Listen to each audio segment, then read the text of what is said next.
Welcome, welcome, welcome back to Truth Quest. My name is Moriarity. I will be your host, and we're going to go on a quest for truth together.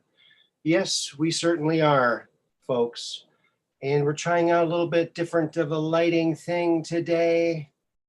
And with the monitor in the background, how do you like that?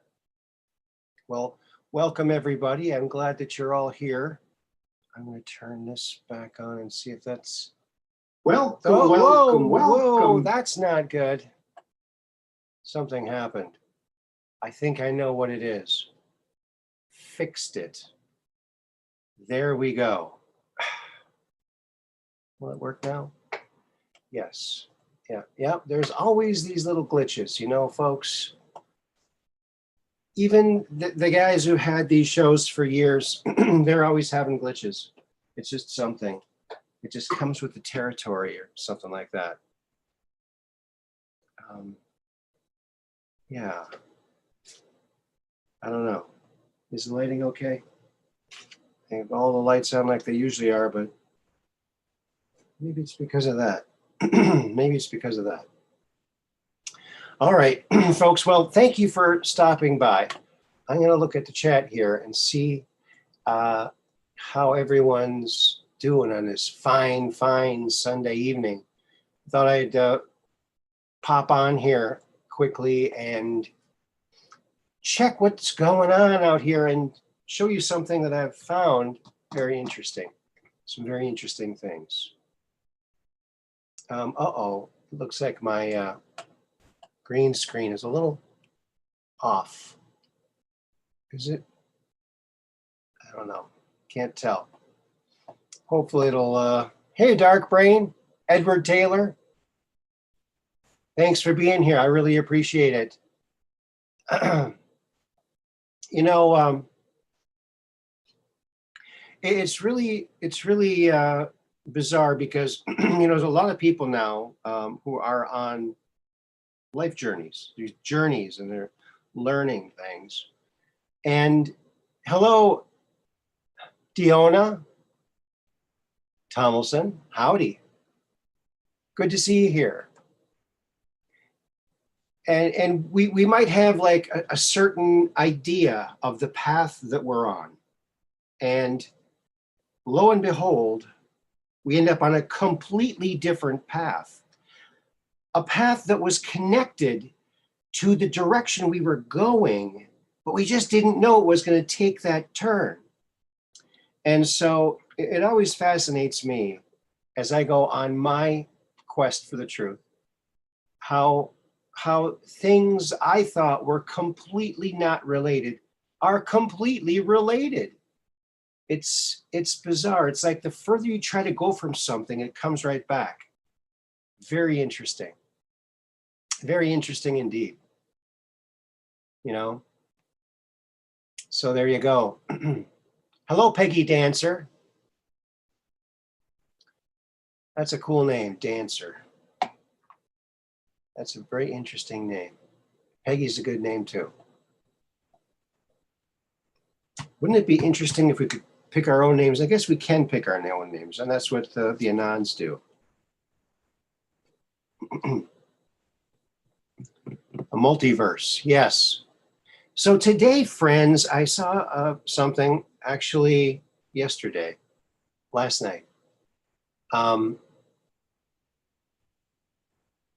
On this very awesome site, you've probably heard of it, Secure Team 10. And so let me just show you that. This very interesting thing. And if you're curious, go and check it out because it's quite amazing the things that he gets sent to him. He's got a very popular channel. And so this okay.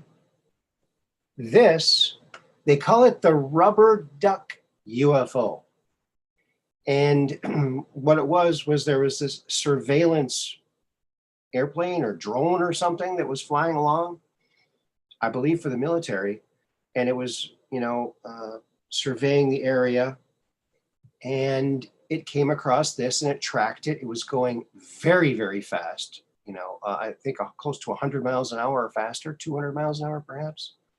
It wasn't wobbling. It was just this crazy duck-shaped, or more like kind of like a craft with a periscope or something, or it's a convertible UFO and the guy's standing up, right? He's got a big bright helmet on or something. I don't know. It was very bizarre. It was going very fast, and it wasn't wobbling at all. It was going very directly, like it was going someplace under its own power.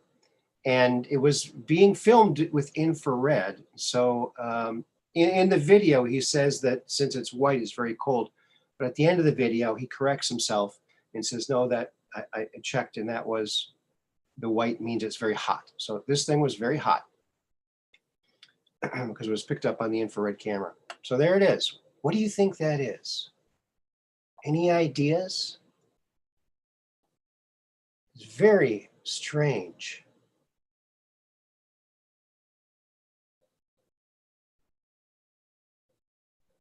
Your mom had a weird sense of humor when they named you Dark Brain. Yeah, I'll say. Yeah. It's a very cool name, though. It sure works for the intranet. It's a cool intranet name. Yeah.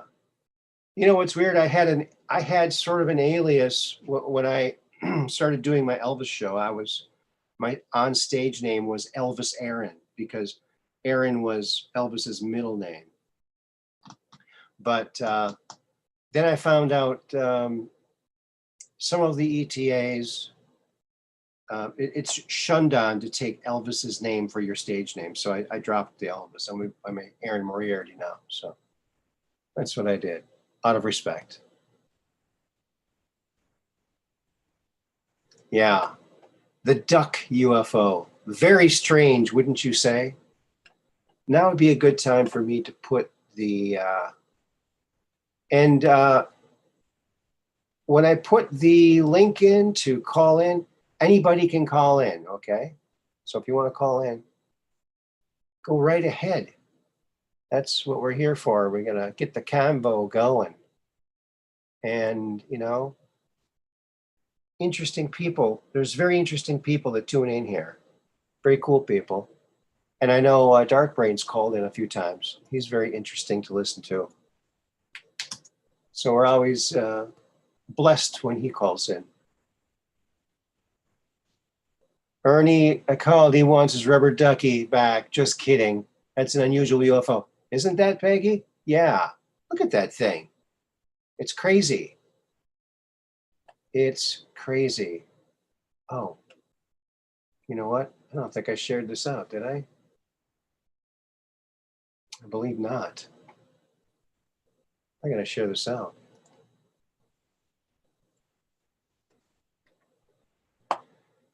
There we go, and there you have it. So, that was very interesting. The duck UFO. Very interesting indeed. Very, very interesting. And there was another one. He put out another show today with just this one thing on it. And it was very strange. And I want you to take a look at this. This was on, again, Secure Team 10. And I got the name of it in the screenshot so you can see it. So here it is. Isn't this strange? Now, this was, I guess, from a while ago, but it, I don't know, man. It was just hanging in the sky. I believe over Chicago. And yeah, Chicagoans record something in the sky. There it is. What is it? I have an idea what it might be. It could be a drone. I mean, it could be a drone with a little propellers up here and some here and some here. Might be a drone, just some goofy drone that someone want to put up there and freak people out. Yeah, but very curious. Tyler said it looked kind of like a crutch, someone's crutch, hanging there, hanging in midair. It's very strange. So what do y'all think about that? Have you ever seen anything like that in the skies, friends? Long arms. Yeah, a bird with real long wings, maybe. Oh, thank you for the kind words. No problem. You're a gentleman and a scholar. You're a great mod, and very interesting stories when you call in too. Very interesting. And there's something I have to talk to you about, probably off air too. So I'll probably drop you an email. And oh, Operation Shutdown, how you doing? Yeah, that thing in the sky is strange. And you know what? Go and check out Secure Team 10, because that's where it is, Secure Team 10. Tyler. And yeah, he gets stuff sent to him from all over the world. He was gone for a while. Now he's back. He's had some health problems. He's probably being targeted. He's got a very popular site. I'm sure that the powers that be don't like him being that popular. Hello, Austin.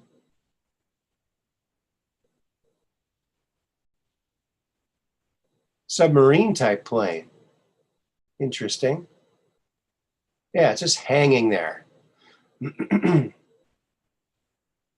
Well, you know, it kind of reminds me of Epstein. It didn't hang itself, right? Oh my goodness, look at that. Catherine Weiss, welcome to the program, and thank you for the super chat. Very, very nice of you. Thank you so much. The size of the object, no. He didn't really say what size it was. Arch for a croquet setup. Yeah, could be. That could be. Glad you're here too, Austin. And our good friend Maxwell Smart might be calling too. So there you go.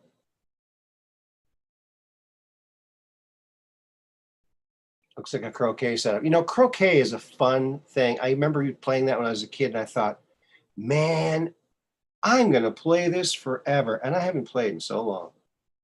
It's a fun thing to play. You can play in your yard. It's a great game. Croquet. Croquet mallet. All righty then. So that's that.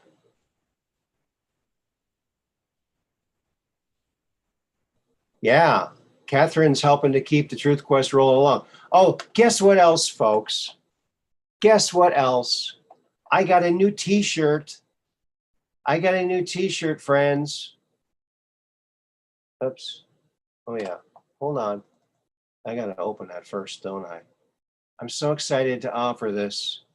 You know, when you are...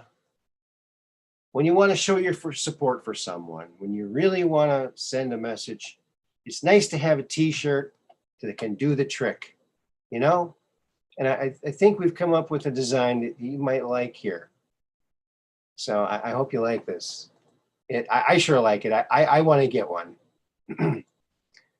And there it is. Let's go, Brandon. I mean, what a positive message for today's people. Let's go, Brandon.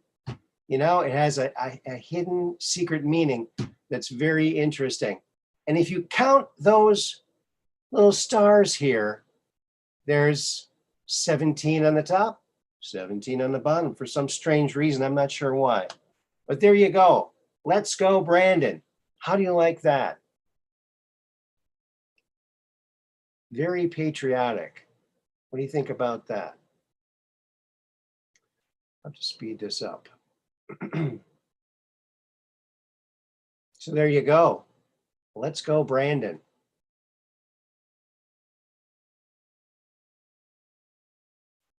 So that's the one I did, folks.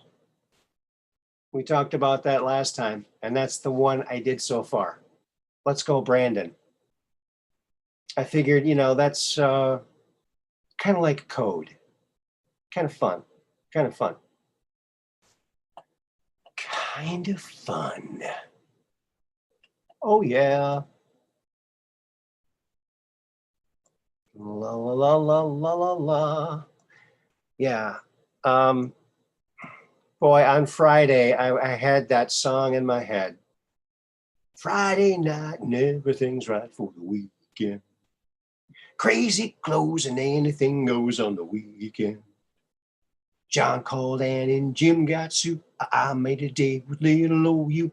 Off we went to make a big tent on the weekend. Bum, bum, bum. Dun, dun, dun, dun, dun, dun. Oh, it's great just staying out late on the weekend. Know a spot and like it a lot on the weekend. Took a road to Lookout Hill.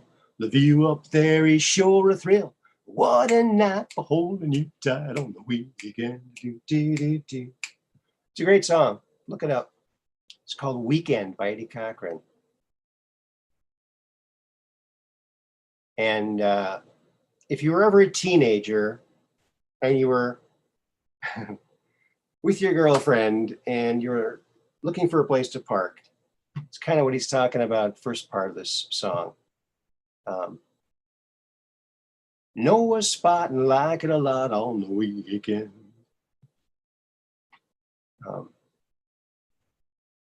So yeah. So it didn't turn out too good. And that's how it goes. It has extra meaning for people from Brandon, Florida. Oh, hey, yeah.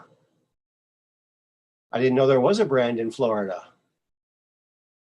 There's probably a Brandon in every town, every state, huh? There seems to be a Springfield in every state. Certain names for towns. They can be like that. So there it is. Let's go, Brandon. How do you like that? Showing our support for Brandon. There's the car my brother designed, the Futurian. Very cool car.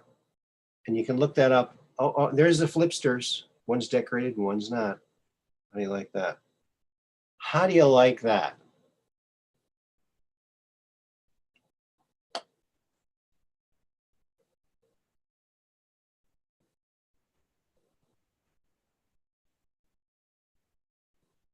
So there you go, and there you have it.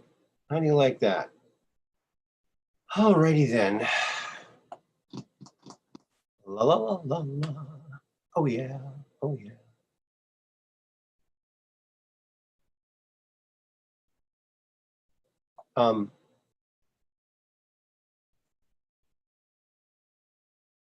You know what?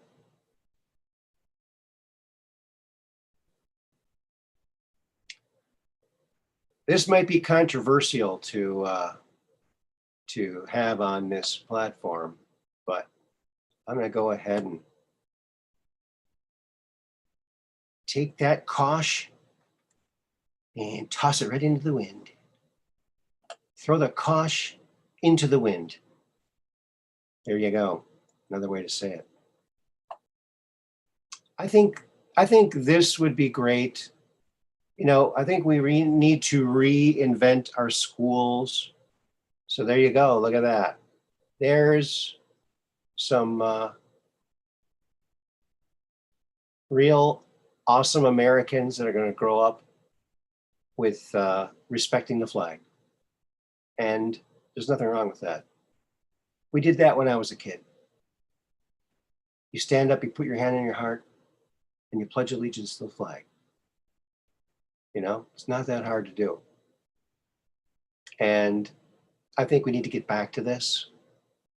And, when people start to do homeschooling, I think that would be a good thing to throw in there. A lot of teachers are losing their jobs because of mandates or whatever. They're starting homeschools.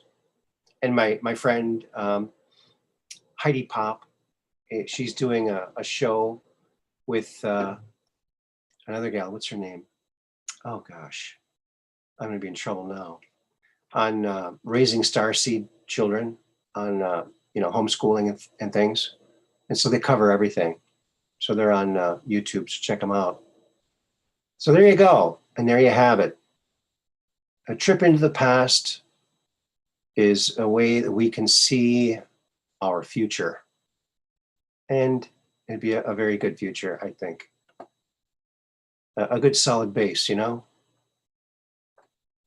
You have to teach kids to be good people, and this is one way to do it, you know. If we all knew, if we all had memories of every person who defended that flag, I think it would be just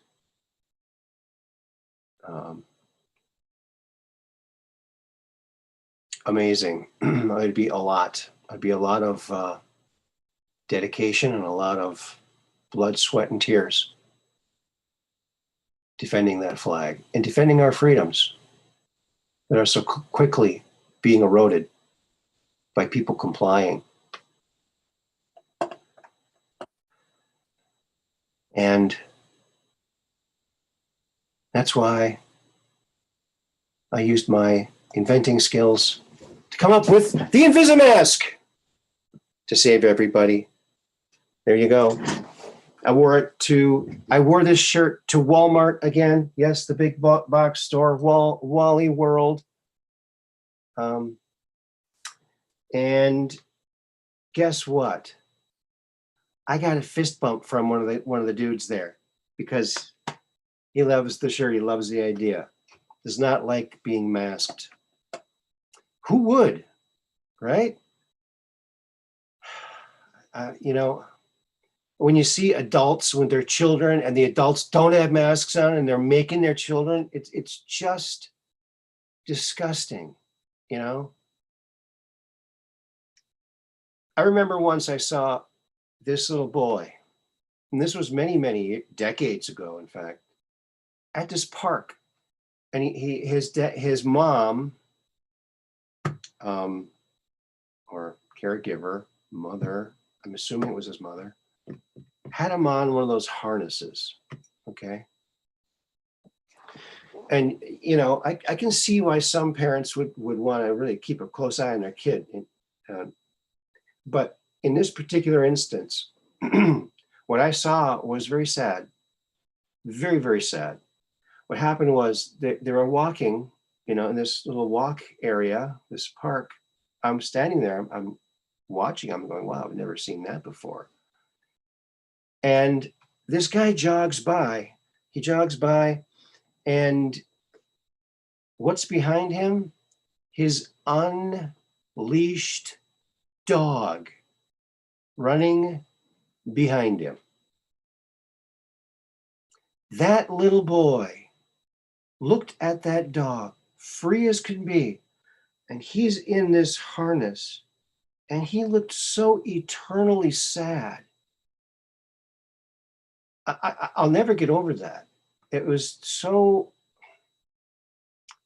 man, wow. He's probably seeing a therapist about it now,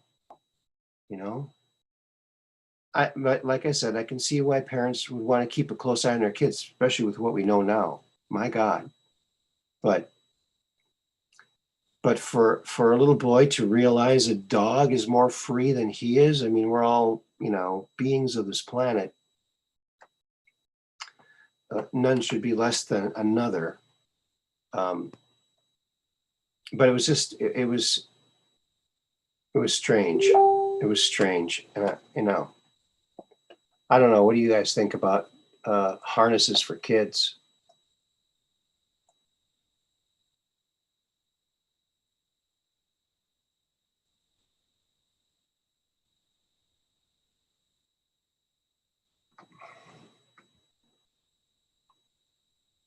Hello, Lucid Heart. Good to see you here.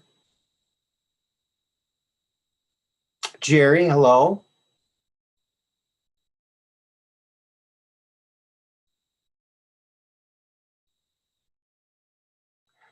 You're old enough to remember when this used to be a free country. Yes. Right. It was a free country. And I loved growing up in America.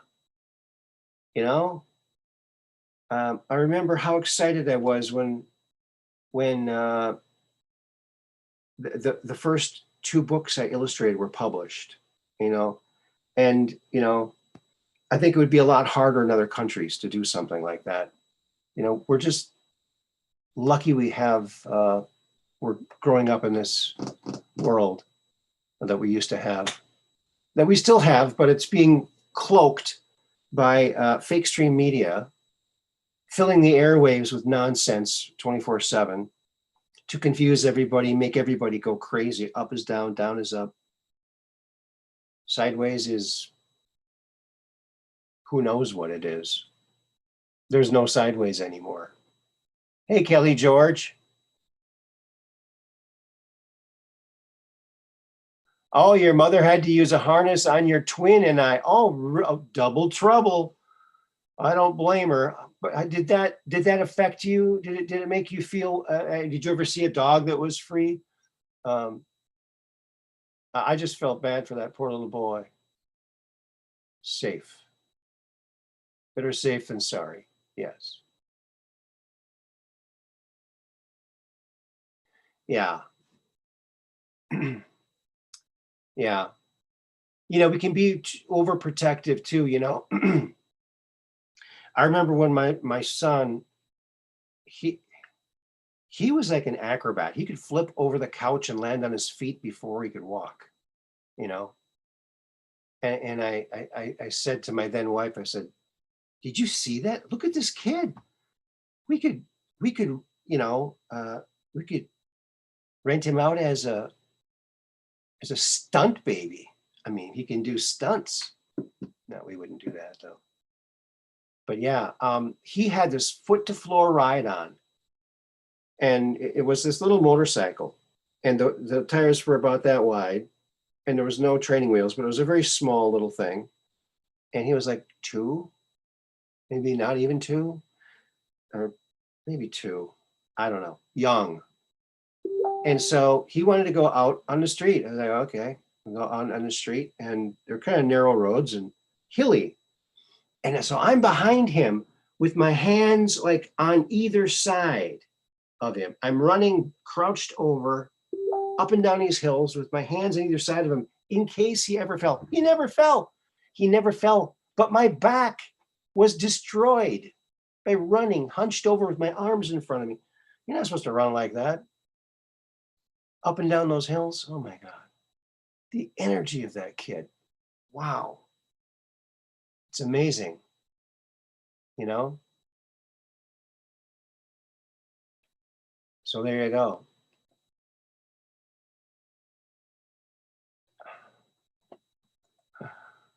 La, la, la, la. Yeah. Okay. There was one other UFO or a group of UFOs on that Secure Team 10 video. And I'll show you that.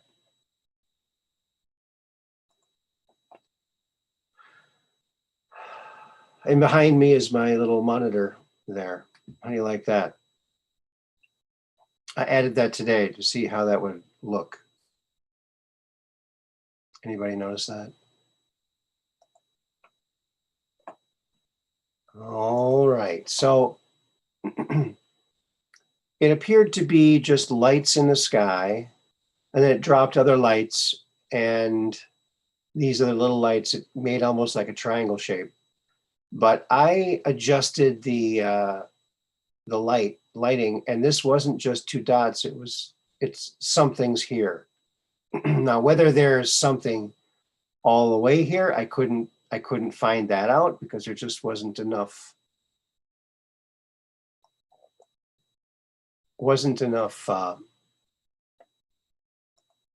See, there it was. That's how it started. Okay, so you can just see two little dots here. You can't see hardly anything else. But then I increased the brightness, and see, it pulled all that up. And then I go to the shadows, and I pump that all the way up. And something is solid. Something looks solid here. Now, whether that extends here to here, I don't know. Maybe not. But it looks like a large craft there, a larger craft. It's my opinion. And there you have it. So that's interesting. There's a lot of these things. But, you know, lights in the sky, there's drones now, you know. I don't know. I'm not so excited about lights in the sky anymore. There are a lot of them. And they could be faked in many different ways. It could be drones. Some of those drones have geostationary adjustments where if the wind blows it a little bit, it rights itself back to where it's supposed to be. It stays in one spot at all times. Amazing. These drones that they got now, they can do amazing things. And they're only going to get better. They're only going to get better. So I'm much more interested in like crash retrievals and things like this, which is very interesting to me. Anything physical.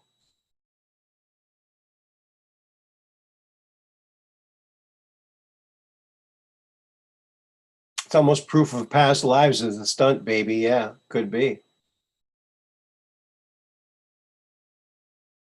Yeah, I have passengers behind me. That's right.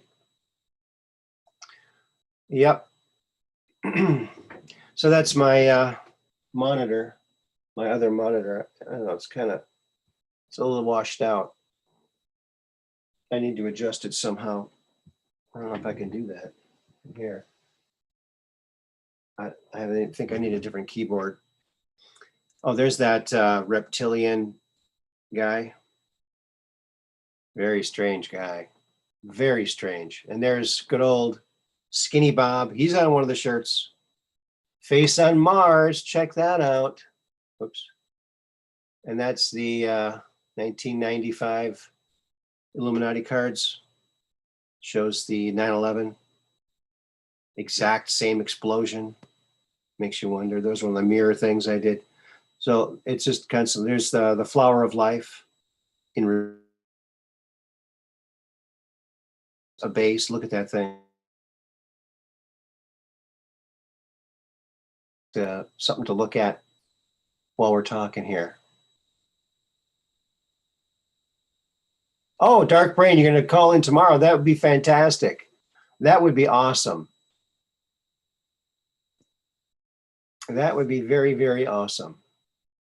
I always enjoy talking to Dark Brain. He's a very intelligent young man, and he's got a lot to say. He should have his own show. He really should. Maybe we can talk him into it. Oh, you had to drive home? All right. Drive carefully.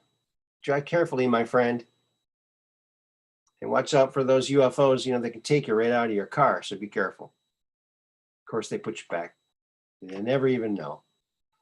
So maybe it won't be a problem. All right. Yes. Yes, sirree. Let me check the queue here. All right. If anyone wants to call in, they may. We've got 15 people watching. Oh, you know what? I'm going to smash that like button because I'm going to be number 14. So 14 is my lucky number. What will your lucky number be? You can like the show and share it out if you want to. Good night, Dark Brain. Yeah, he is coming. Yes, Andrew's coming back. I just don't know when. Okay. He's really busy. He's doing a lot of projects right now. I think you'll be amazed. So, yeah. Plus, he's putting the finishing touches on his 600 or 300 chapter book. That can't be easy. 300 chapters is a lot of chapters. Hello, G Bing. How you doing there? 16.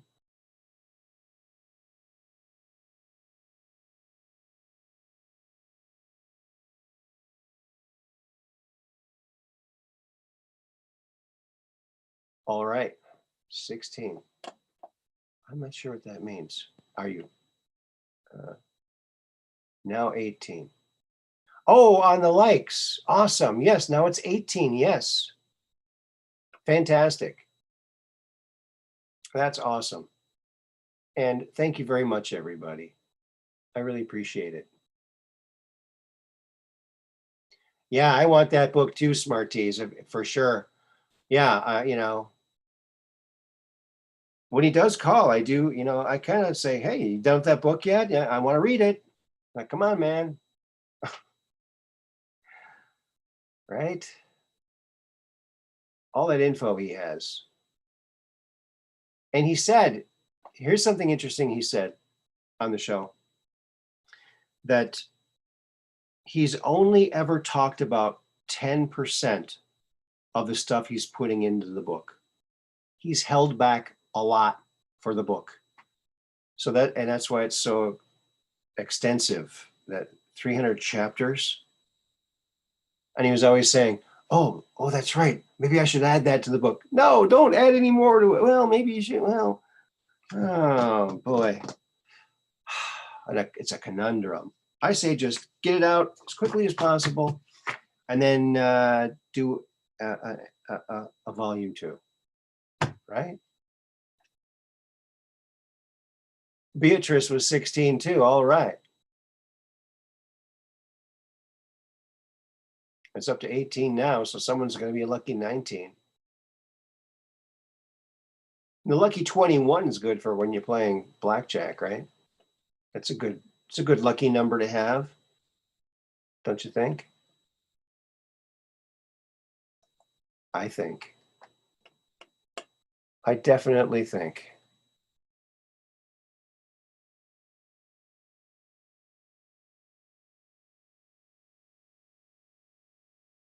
So,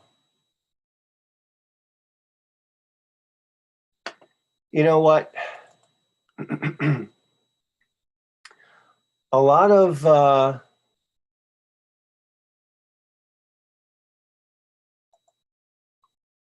people who've been abducted and who've had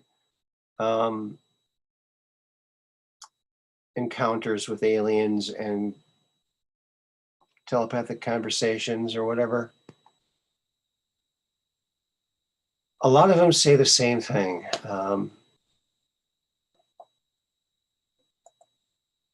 And this is one of the messages, and I think that it's a good message. Stop war.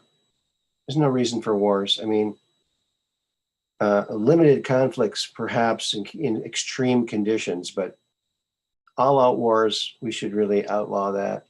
It should be a thing of the past. We should be able to negotiate. Look at the way Trump did. He negotiated with a strong, with a lot of strength and a lot of negotiating skills. He was able to get four or 5 peace deals in 4 years? Stunning. And first time that there wasn't a new war started since Jimmy Carter. And everyone says Jimmy Carter was a bad president, but he didn't start a war, and he was like the only one up until Trump. So there is something good that he did, right? Yeah. So there it is. Stop war. That's something we need to do. I mean, unless, there are occasionally reasons for, war. And certainly I think we would be, I think it would be good to do a little operation over there in Afghanistan to extract the Americans and all of our equipment before it's all sold. It's already sold a lot of it on the black market. It's just very sad indeed. Very, very sad. It's just so sad.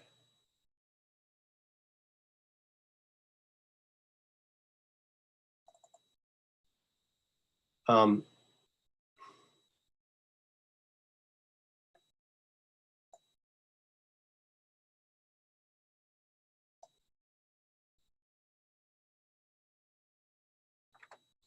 yeah. Yeah.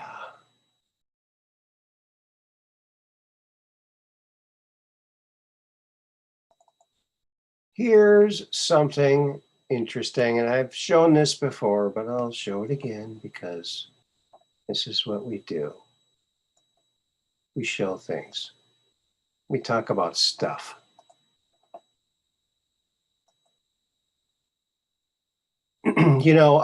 My good friend Red Pill just had Dr. Zelenka. He's that upper New York doctor that had the HCQ protocol that he discovered because he had patients coming to him saying, save me, and he didn't know what to do, and all of the things that they were saying to do were like deadly. So he wanted to figure out something, and he did, and he wanted to get the information to the president at the time, Trump, and he made contact, and he got a call from Jim Jordan, I think. Not Jim Jordan. Who was it? Mark Meadows. And that's what happened, and that's how Trump found out about that. And he said, I don't know, this guy, he's a doctor upstate New York, and he's had really good results with this, and I'm gonna start taking it. And so he took it as a prophylactic, remember? And he didn't catch anything. So he proved it. And then of course the whole media went like bonkers with a fake report. What they did was they overdosed some people, and they had some deaths, and they highlighted that, but it was all orchestrated, and they cherry picked the numbers from a study, and it wasn't a complete picture of what they did. So it was very deceptive. Of course, they can't roll out a vaccine under the Emergency Act if there is a good alternative therapeutic. That's why they had to vilify all the therapeutics, because they wanted to do this as an experimental thing. And so I'm not being experimented on by anybody. Yeah, the show with Dr. Z. You did, Becky? Okay, good. Yes, that was a great one. So go check out Red Pill 78, the corruption detector, Zach Payne. And he's on Twitch, he's on Rumble, he's on redpill78news.com, and you can he streams from there. You can see everything and support him. He is a fantastic source of news. You're going to love him. He's like your brother. He's like a really cool guy, very nice guy. And he's got this amazing talent of getting excellent people on his show all the time. Sometimes the first time. He had Melissa Carone, the very first time.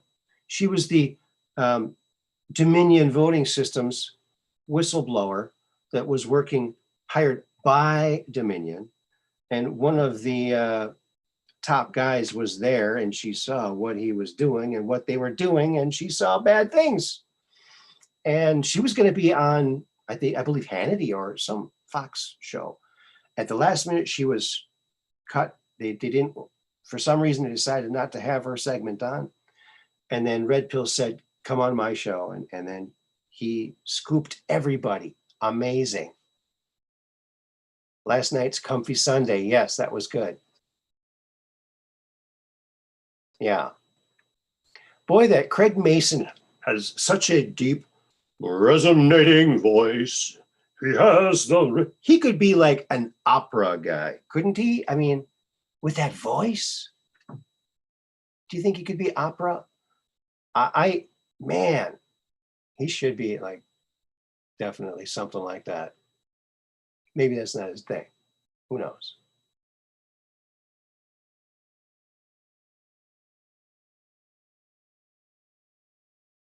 Yeah, did you see that something went right into a volcano the other day? Some asteroid or meteorite or something right into the mouth of a volcano. What are the odds of that? What are the odds of that? You know? Maybe that's where the meteorites fall, and that's why volcanoes are where they are, because a bunch of meteorites go there. I don't know.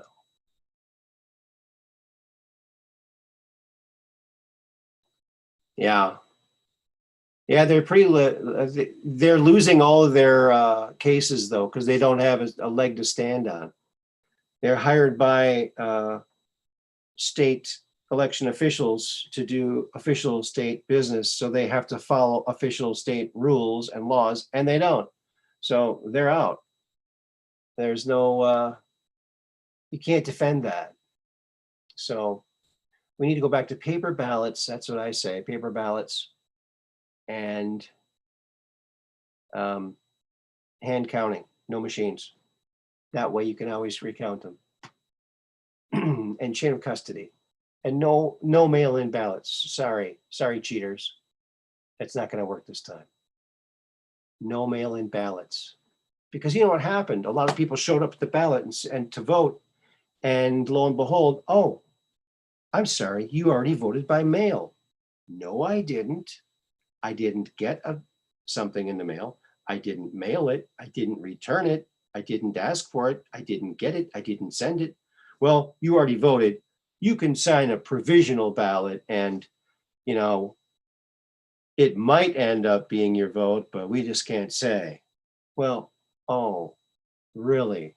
So someone voted with my name by mail, which prevents me from voting. And then you're going to have the adjudicator who probably is leaning a certain way is going to decide it. Lovely. While they lock all the other people out and they can't watch them. Lovely. Yes.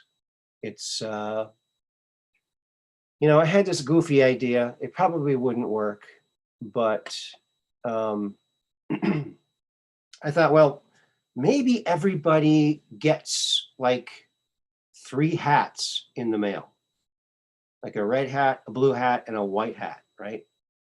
And for like the presidential election, if there's 2 candidates or 3 candidates, so the red would be the Republican, the blue would be the Democrat, the white would be the independent. So at noon, everybody goes outside, arm's length apart from each other, no trees above you, and you stand there and you get satellite photo taken of everybody and it's all counted. Boom. Everybody voted with their hat. How do you like that? Maybe it wasn't a meteorite. That's right, Mud Rabbit. It might not have been.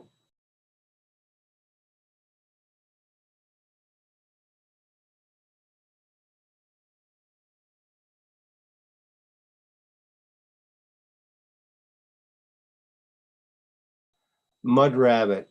Okay, I stood in line for almost 3 hours to vote. Outside, maskless, with a woman staring me down, monitoring me, motioning me for me to put a mask on and taking pictures of me. Oh my God. Let me guess, her name's Karen.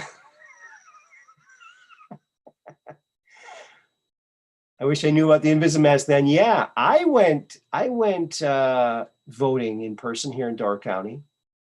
I did not wear a mask. I walked in proudly. And there was one other gal there, one other gal there with no mask on. So we were like, yes. And yeah. Then I filled out my ballot, and then I put it in the paper shredder. They tell you to put it in the machine. It's like a paper shredder. It shreds it and then glues it back together, and then you voted for somebody else. That's probably what they do. Right? Could be. Could very well be. Yes.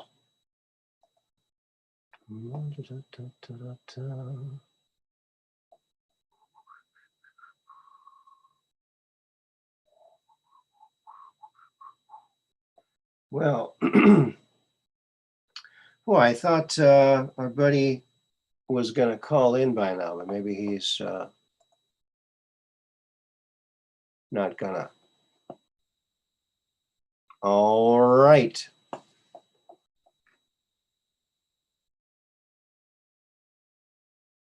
The greenies want to let the environment set its own rules at the expense of agriculture and industry. Yeah, they're ridiculous. Yes, they want a famine for the human population. They want depopulation. They've made no secret of that.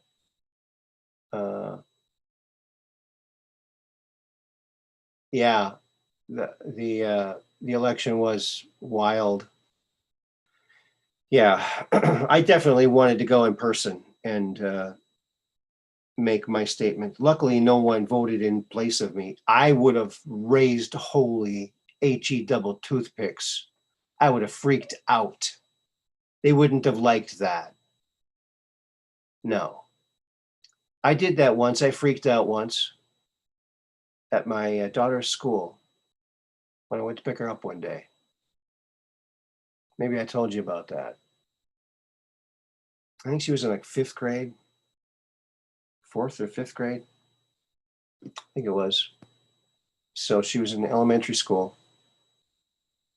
I picked her up. I had her week on, week off. I was divorced. Still am. Happily divorced. Yeah.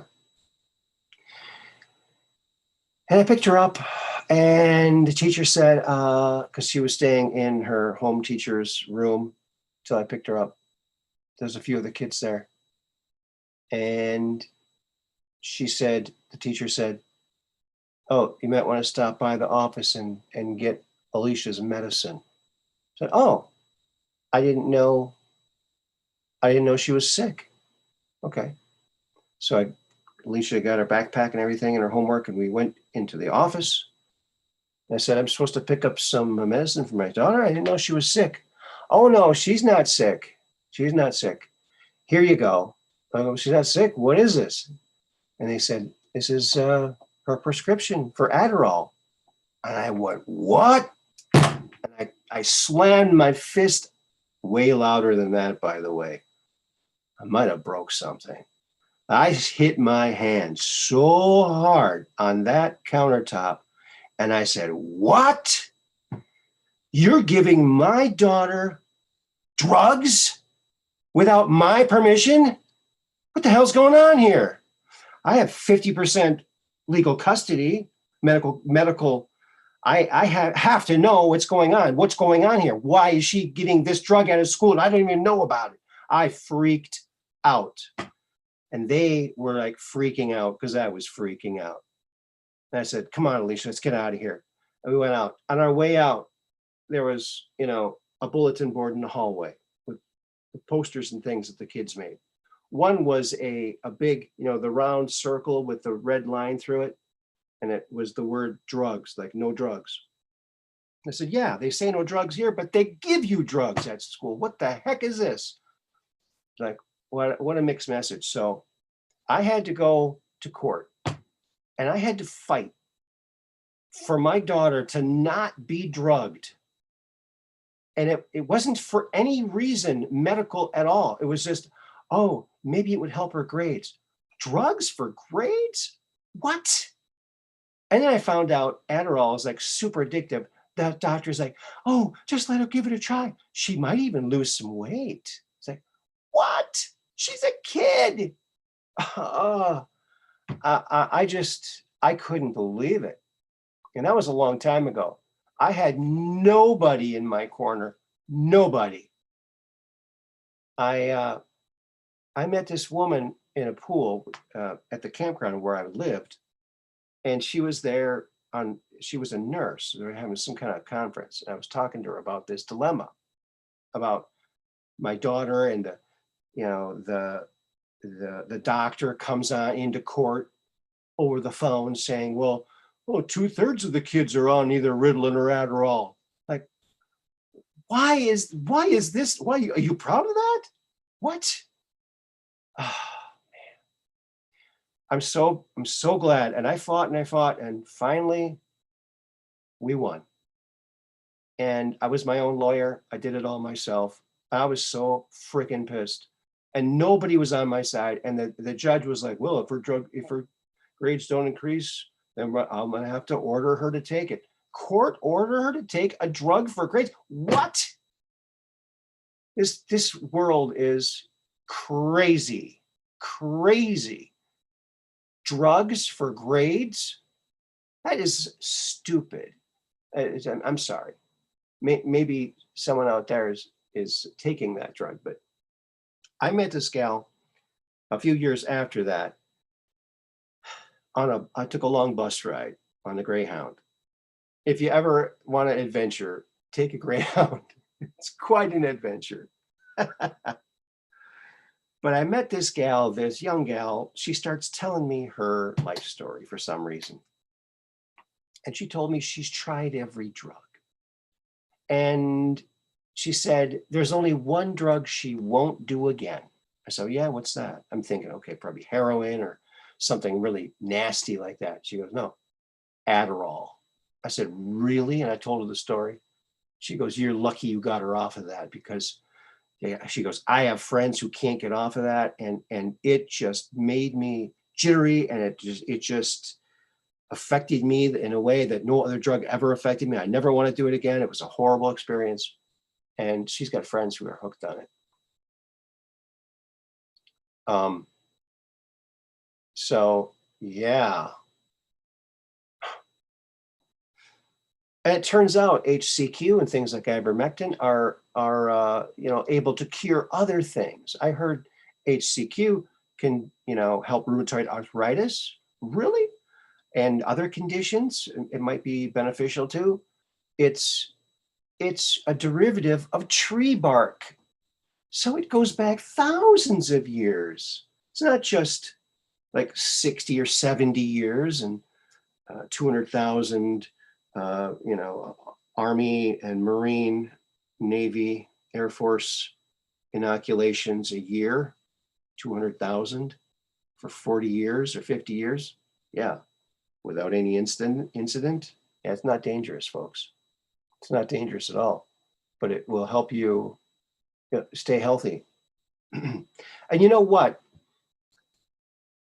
I took a look at what, because zinc seems to be the thing that can really get these viruses, but you have to have something to bring the zinc in.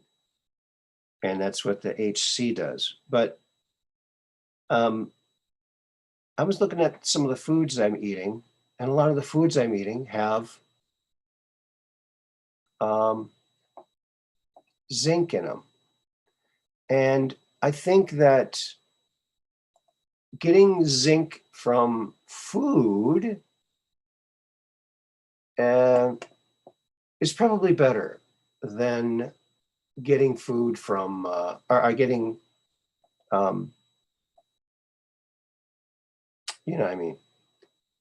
getting your zinc from a pill, So I think, foods that are high in zinc, avocados, gosh, what else? My buddy Duck Duck Go keeps all that info for me. nice and handy all the time. So.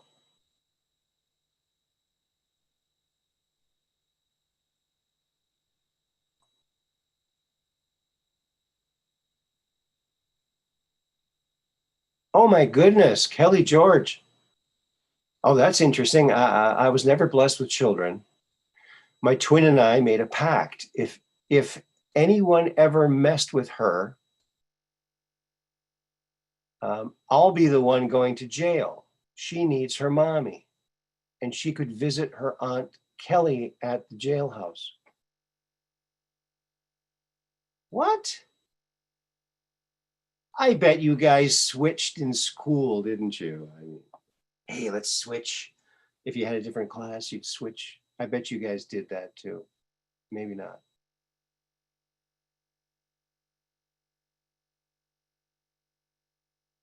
Oh, my story got you seeing red?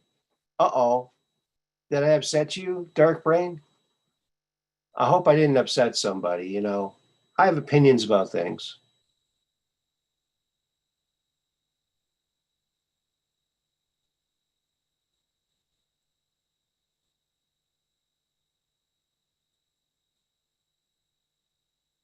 Okay, Mud Rabbit. Yep. When my son was young, one of his teachers was pressing him to put on Ritalin.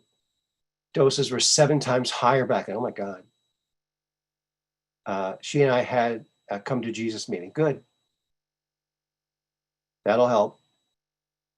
You know, that's what I was saying before. You know, when we go on a quest for knowledge about something or curious about something, a lot of times when you go down that certain path, whatever path it is, um, you will end up taking turns down roads you never thought you would go down and ending up at the answers you need in places you never thought you could find answers. You know, like I was always fascinated with, you know, UFOs and aliens and all this kind of stuff. And when I saw my first UFO in 1996, it was very weird.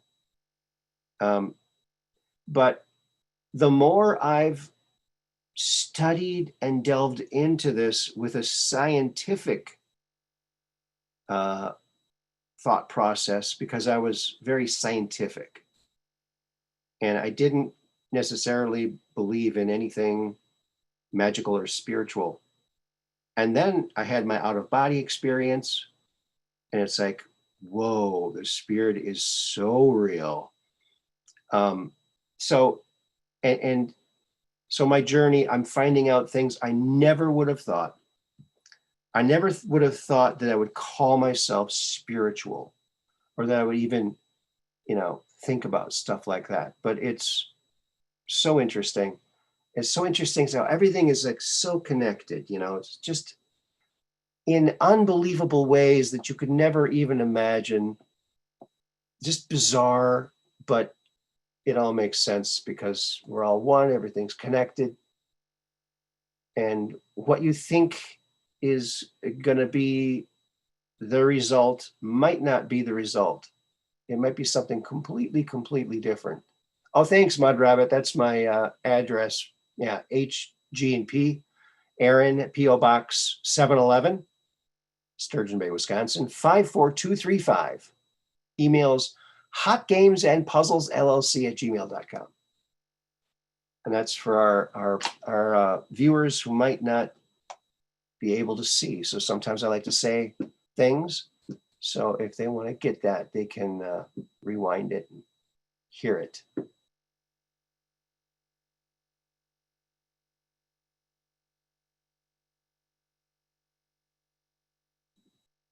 Okay. Yeah. Hey, Ralph, how are you doing tonight? Good to see you.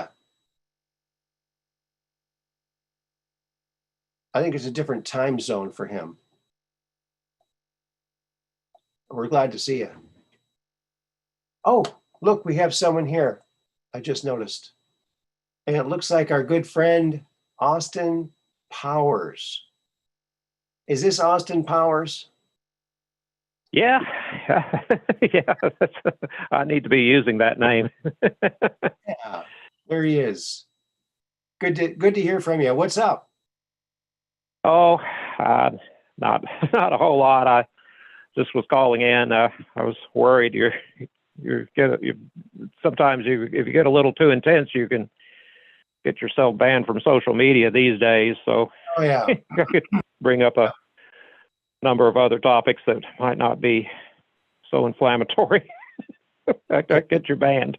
So not be as likely to get you banned, perhaps. Some of the Well, odds and ends that I've referred to in the past that I could go into more detail about now. okay. Yeah, Something other than the green children story. That night when I talked a good deal about that, it got 2 thumbs down. So not everybody was pleased oh yeah. by my recounting of that rather complicated tale. Okay. Maybe it was a little too complicated for some because it had a lot of. It was kind of like the Lebowski movie, a lot of ins and outs to that case. Yeah. A lot of complications. Yeah. Yeah. Maybe I shouldn't have shared that about my daughter, but it was Yeah. it was a Well, struggle. And that nurse I met, I met her. I told her my story. I said, I'm trying to find an advocate, and she said, "Oh, I take Adderall." I went, "What?" So it's kind of like being in Body Snatchers. This is our like good friend Maxwell Smart is here.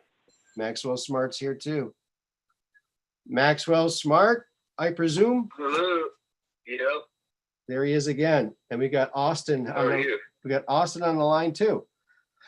So Okay, the cool. trifecta going on here. Yeah, Oh, I just finished calling in a minute ago. And what's the topic of the moment? Well, Austin was going to talk about maybe another thing that he wants to bring up. What were you going to talk about, Austin? Well, just you did mention you built one time in school you built a model moon colony, and Yeah. that brought back memories of there were 2 books. There was an author that now at our time absolutely everybody has forgotten this man. It seems that way to me at least. But the man's name was Neil P. Ruzek. He was the editor of a magazine called Industrial Research. This was in the 1960s. Neil P. Ruzek wrote 2 books about going to the moon. He was a great advocate of the Project Apollo lunar program. Okay. He wrote these books just as kind of partly as sort of a rah-rah hooray for our side support for it, but also to expound upon it because he was a full-fledged advocate of lunar colonization. And you really couldn't find many advocates of that idea. That was a bit radical. I mean, I could count them on the fingers of one hand, people who really wrote at length on that subject in those days. But Neil Ruzek wrote 2 books. The first was called The Case for Going to the Moon, which was a spirited defense of Project Apollo as a science and technology driver for our economy. That was his first book, published, I think, 1967 or 68. I'm not sure about the exact date. And then he wrote a follow-on book that was much more imaginative called Where the Winds Sleep, which I think would be copyrighted 1970 or 71, probably 70. And the Where the Winds Sleep was his more speculative and imaginative work, where he went into detail about how to build cities on the moon, or rather under the lunar surface. And it was illustrated with these pen and ink drawings. I have vivid memories of that book back then, reading it and being quite thrilled by it. All right. In those days. And there were pen and ink drawings, one of which showed a cutaway of a typical lunar settlement in its final finished form after they get finished actually moving in and living there. So it showed rectangular rooms deep underground, like 40, 50 feet down in the bedrock of the moon. These rectangular structures built, rectangular cavities that were. The author said, "This made me laugh." A thing you said made me laugh because you said you don't care much for shopping malls. The author said talking about how comfortable it would be because the inside of the moon colony would be just like being inside a shopping mall in this rectangular pressurized space underground. Yeah. It would be styled to look like a terrestrial shopping mall, which in 1969 when he's writing this, that's Okay. the aesthetics were considered pleasing in those days, I guess. But that would be the underground portion. And then there were elevators, and then the above ground portion were inflated domes. And under these domes, that's where they would have their agriculture, because the domes wouldn't be able to sufficiently shield against cosmic radiation, so people couldn't live under the pressurized surface domes, but plants could, Neil Ruzick said. Oh, And then the deeper structures underground would be where the people actually lived, Neil Ruzick said. interesting. Of course, in recent years, without any references whatever to Neil Ruzick, but we've had writings from Richard Hoagland and Mike Barra where they talk about the glass domes on the moon that supposedly are there now, maybe in broken form, but left over from the ancients. Yeah. And also, well, let's see, a recent article, very recent, like last week, something about how Elon Musk Mars colony. The problem is that so far Mars colony ideas have all first generation structures would be above ground, and they're way too vulnerable to cosmic radiation, and we have to start thinking about going underground there.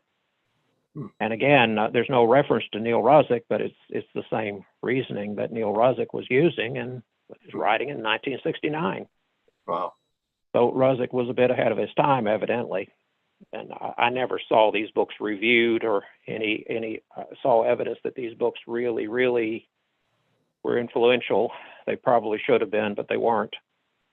Ruzick went into other things like a lunar. He proposed a lunar railroad system based on superconductor levitation, the lunar railways to link these colonies together. And Neil Ruzick was an inventor, and this is the weird part. This is where it kind of maybe meshes in with some of our speculations. Neil Ruzick patented technologies that were intended for use on his make-believe, his visionary moon colony, which would have no terrestrial use at all. He patented things to be used.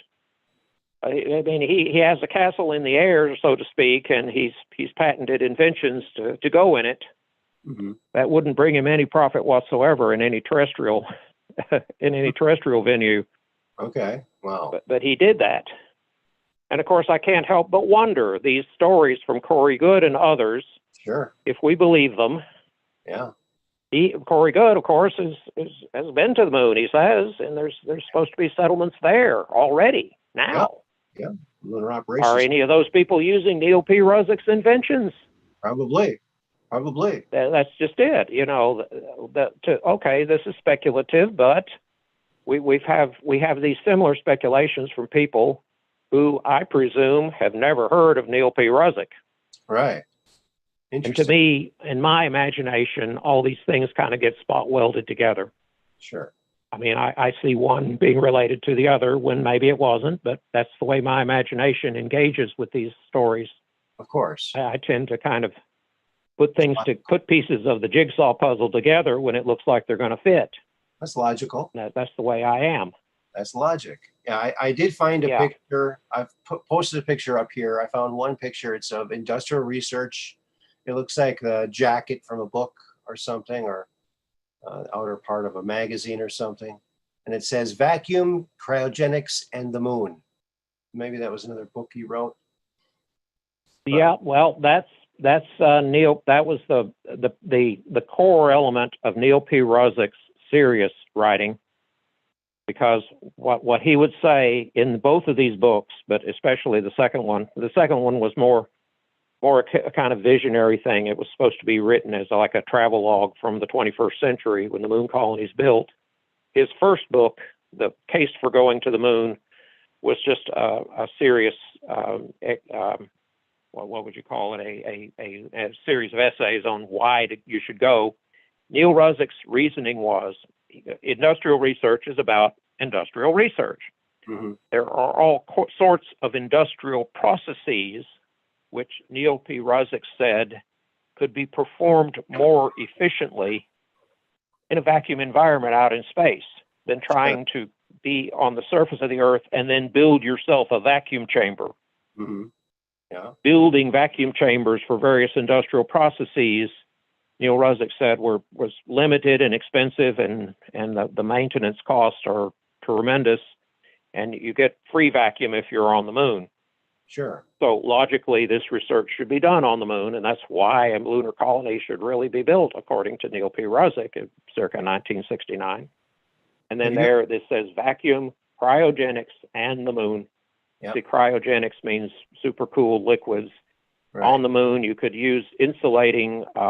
He designed an insulating, parabolically curved dish of aluminum foil, which could be used to isolate a process and keep it from being heated by radiation from the ground.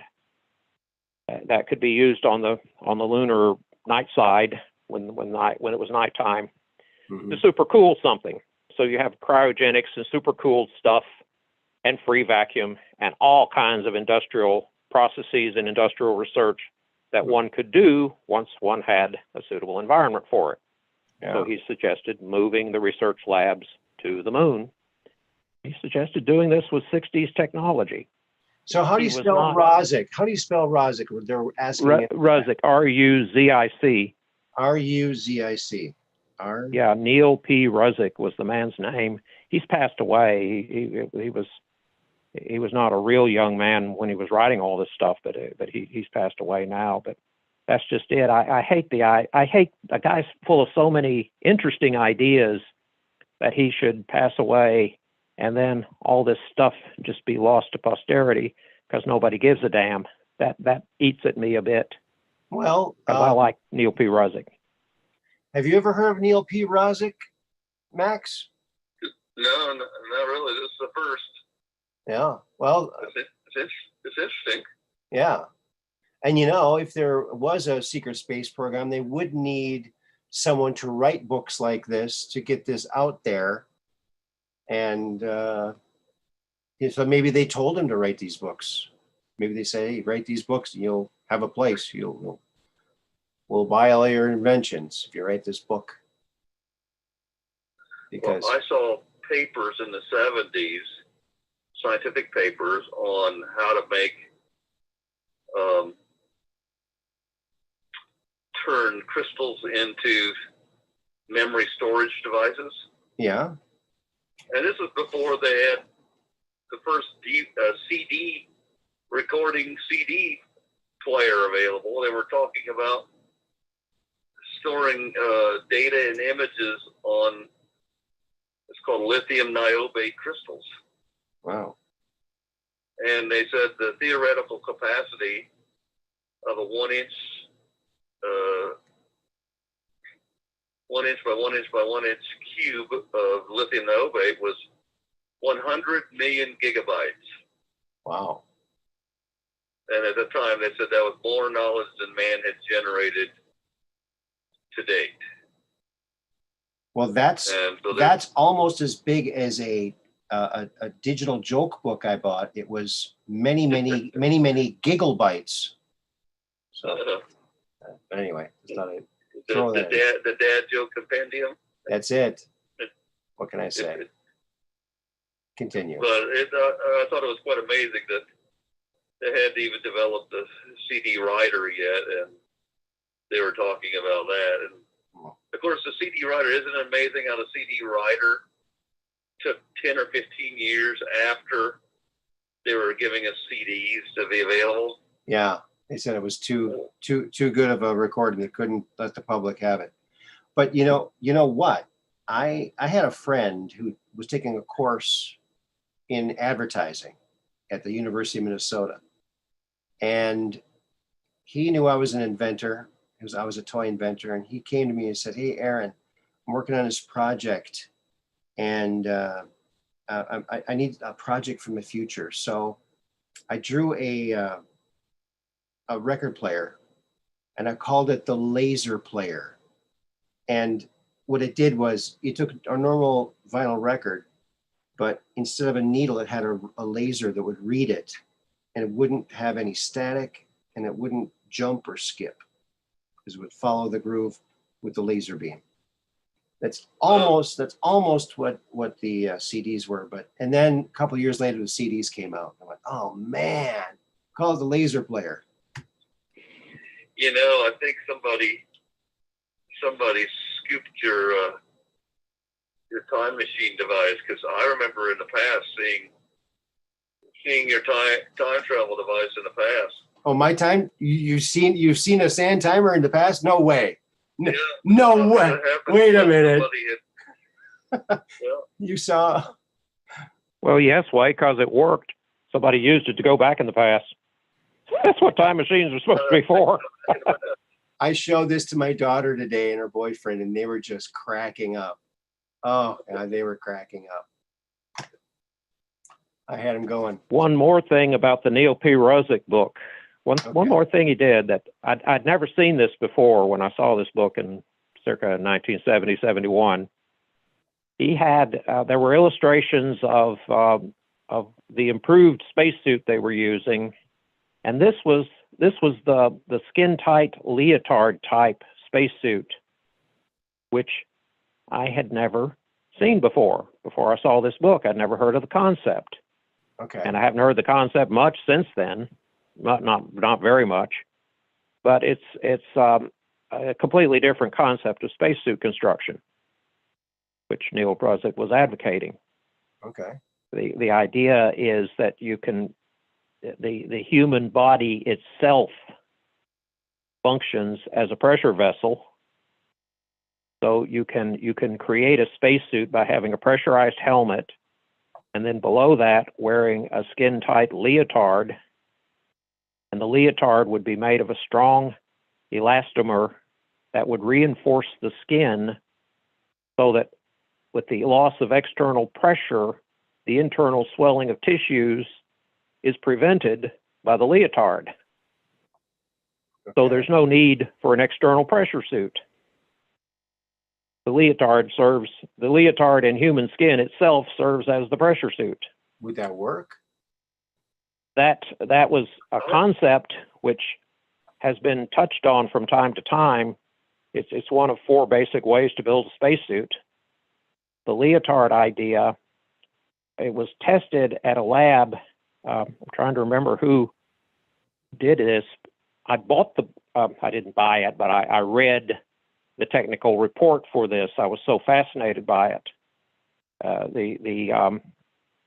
Called the Space Activities Suit, SAS, and a report on it was published by NASA circa 1971 or 72. And this report was like the final word on the subject. Yeah, there's the cover of Neil Ruzick's book. The final word on this subject, because they didn't do any further research after this, but they built the suit and tested it.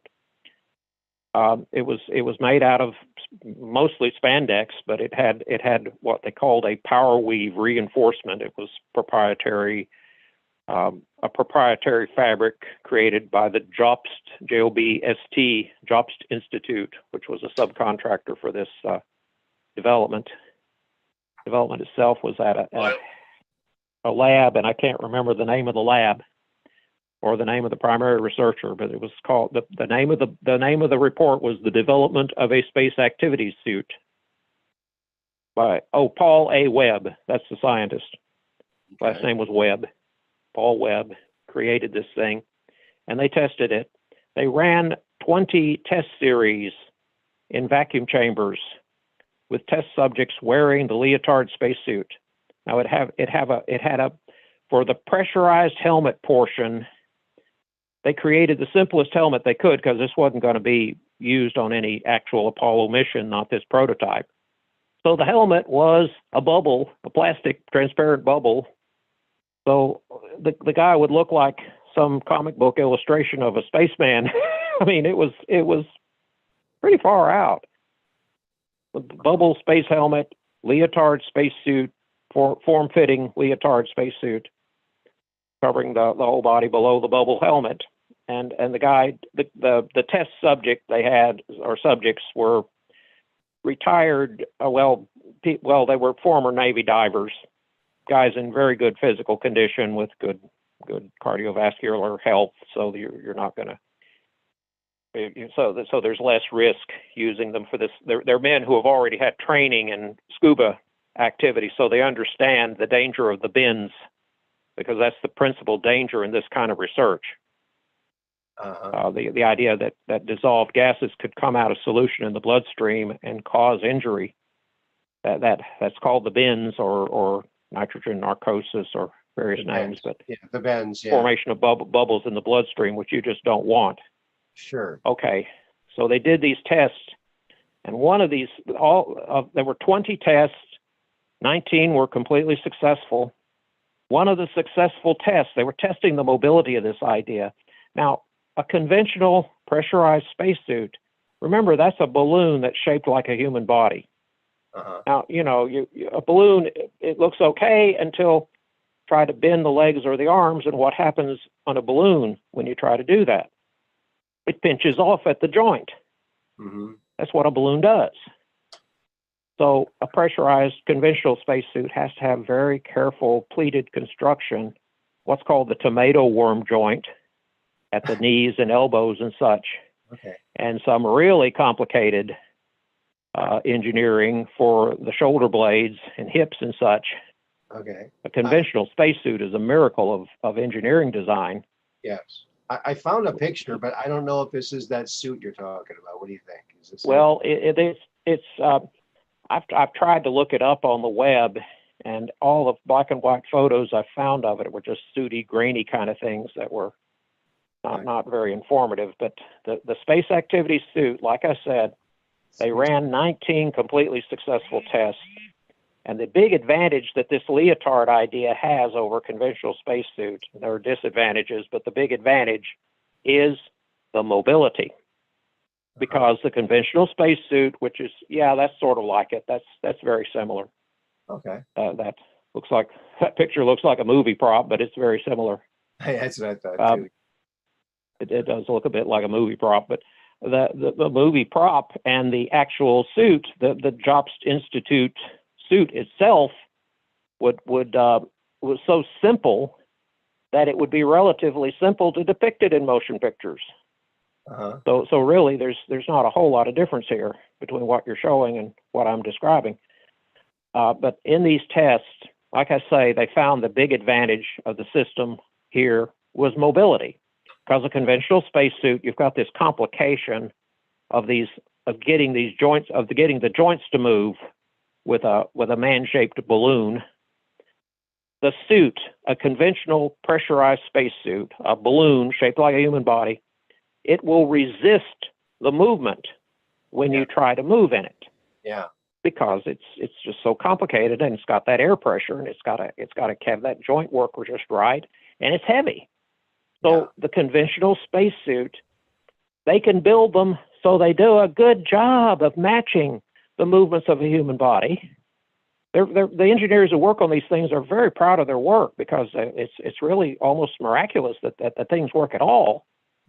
But a conventional spacesuit, since it fights you when you try to move in it, and it has to be very heavy in its construction, the human being wearing it gets tuckered out pretty quickly, gets pretty tired pretty fast. The Apollo 14 mission to the moon, I think it was Shepard and Mitchell, I think it was Ed Mitchell and Alan Shepard, were moonwalking in conventional pressurized suits, and they were supposed to go up this. They were supposed to tow what was called the lunar rickshaw, which held their collection boxes for the moon rocks and such. They were towing the lunar rickshaw and going up the hill on this crater and this traverse they were supposed to do to collect rock samples and blah, blah, blah. But they both got totally exhausted from what would appear to your eyes and my eyes to be a relatively simple walking traverse across the lunar surface. They got very exhausted, very tired very quickly trying to move.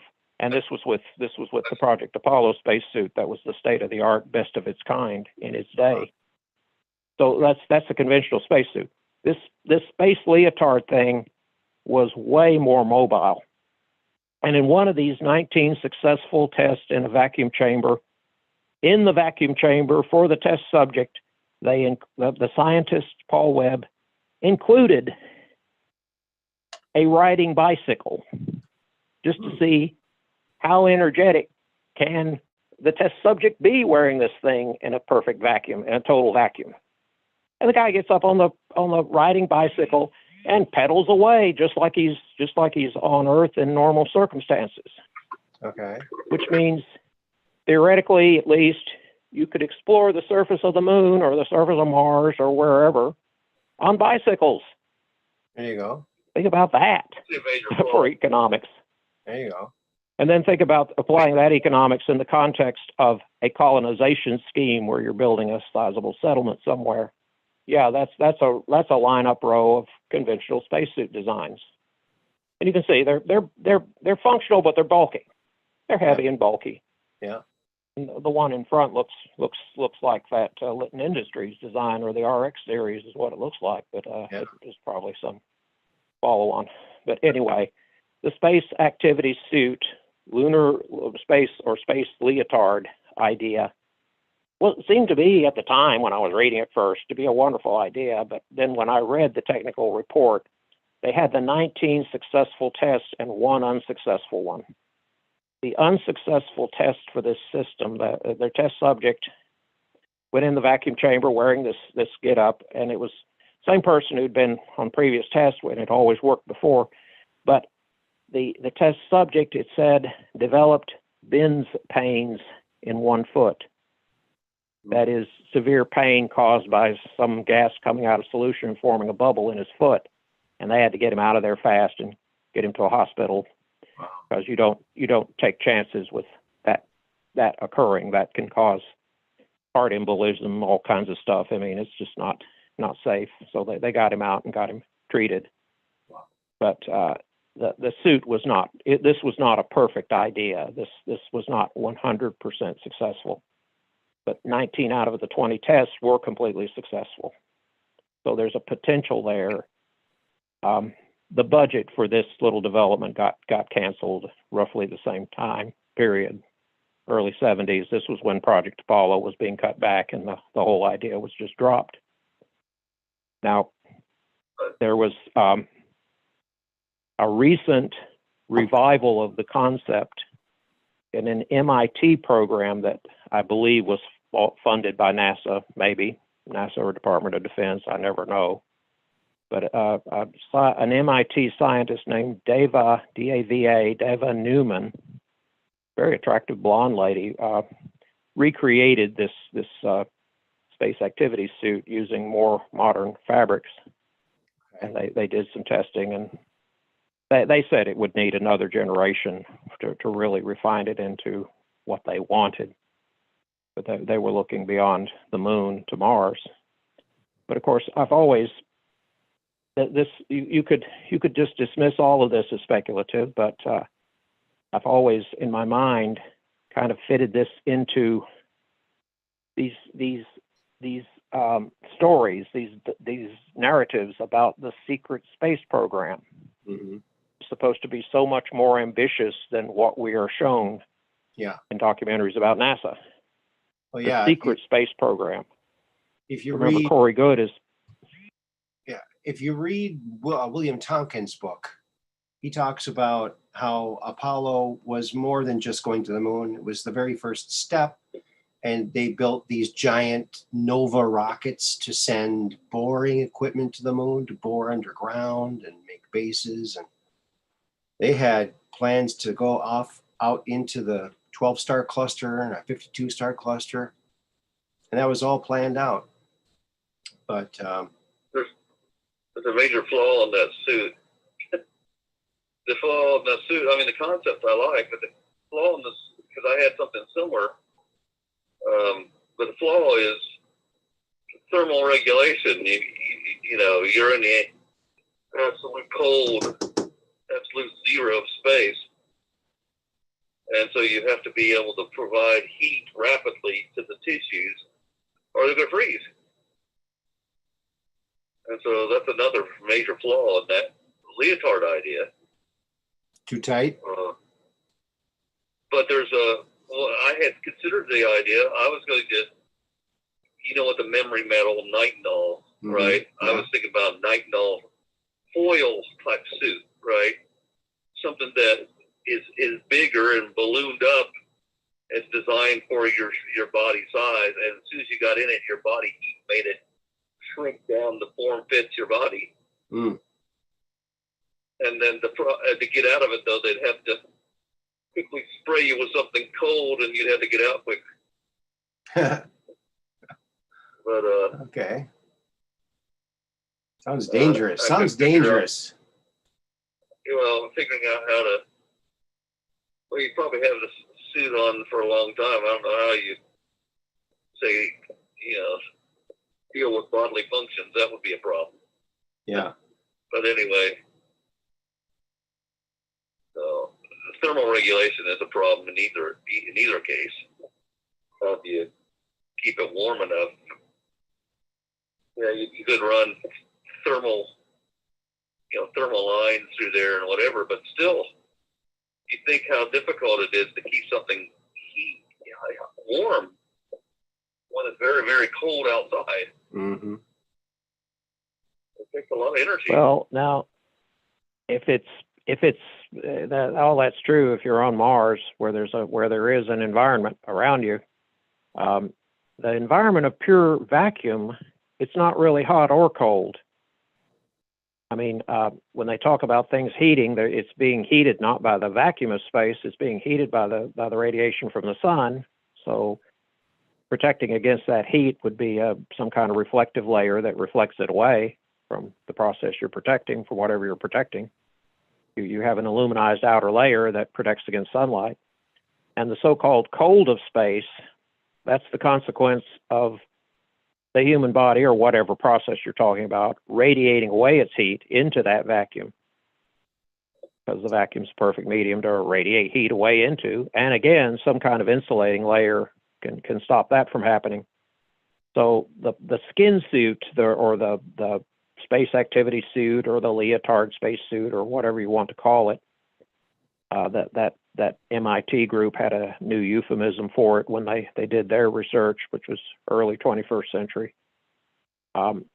That type of suit would need an outer anti-chafing layer that would include some kind of thermal insulation.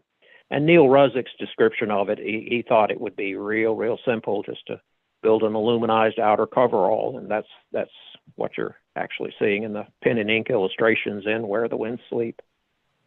Was some kind of they were like silvery coveralls outside their skin tight suits, and they could move around real easily, and they could explore the moon on bicycles or any kind of, I guess, tricycles or motorcycles even. There could be even any kind of moon buggy.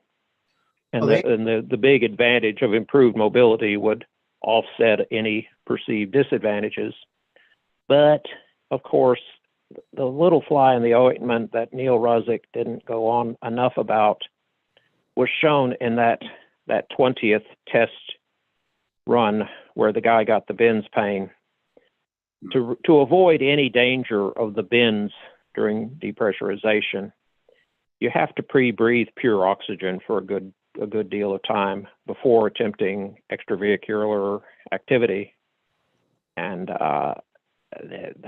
that's where it gets complicated, because your space travelers, the idea of a really advanced technology spacesuit is that you get an emergency or get a need to go outside, so you put on your suit and go outside and do so without a whole lot of complicated rigmarole. That is, making it as easy as possible. If you're talking about colonization with large numbers of fallible human beings, it has to be simplified. And the pre-breathing of oxygen under controlled conditions still makes it a rather scary and lengthy procedure. But none of this was developed far enough to really address all the problems. But that's my memory of Where the Winds Sleep. Okay. By Neil P. Resnick. Dark Brain says, I'm too practical. I know if I put a helmet on, my nose would start itching immediately. Yeah. Yeah. Yeah. Yeah. I read a story, of an account that the first woman in space, Valentina Tereshkova, the internet biography that I saw of her recently, I read recently, said that the Project Vostok spacesuit that she was wearing on her flight, it was extremely uncomfortable. She got very, very upset in that suit, that it was just, it had some pressure points and some places where it rubbed her skin raw. Sure. It was just yeah, exceedingly difficult for her. wow. That mission had a lot of difficulties for her, and the Soviet Union's history just glossed over any flaw anywhere. So I mean, they just did not mention things that that would be embarrassing. So that was the first time I ever heard an account where somebody said that first generation spacesuit was not a 100% success. Okay. Max, you were going to say something? Yeah, I was going to say, I imagine you'd have the same problem with the temperature I described with a thin suit like that. If they dropped you off in the Arctic and said, hey, walk home, I think you're going to freeze rather rapidly. Same way, and that's not absolute zero. You put people on absolute zero, and then of course, if you could be roasted on one side and frozen on the other. So, I mean, I'm not saying they couldn't resolve that problem. I'm not, they could build in the equivalent of like electric blanket technology into this, but it would have to put out a significant amount of energy to keep somebody warm. And then there's a problem if you rotate. All of a sudden, the side that's being warmed is getting the heat of, say, the sun on it, and you say, "Oh, turn off the heat, turn off the heat," Mm-hmm.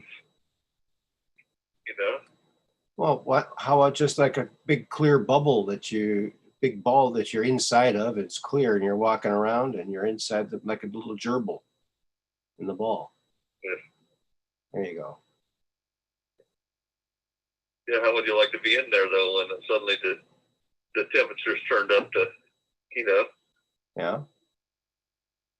to Yes, they have to figure that 400 out. degrees C, They'd have to figure that out.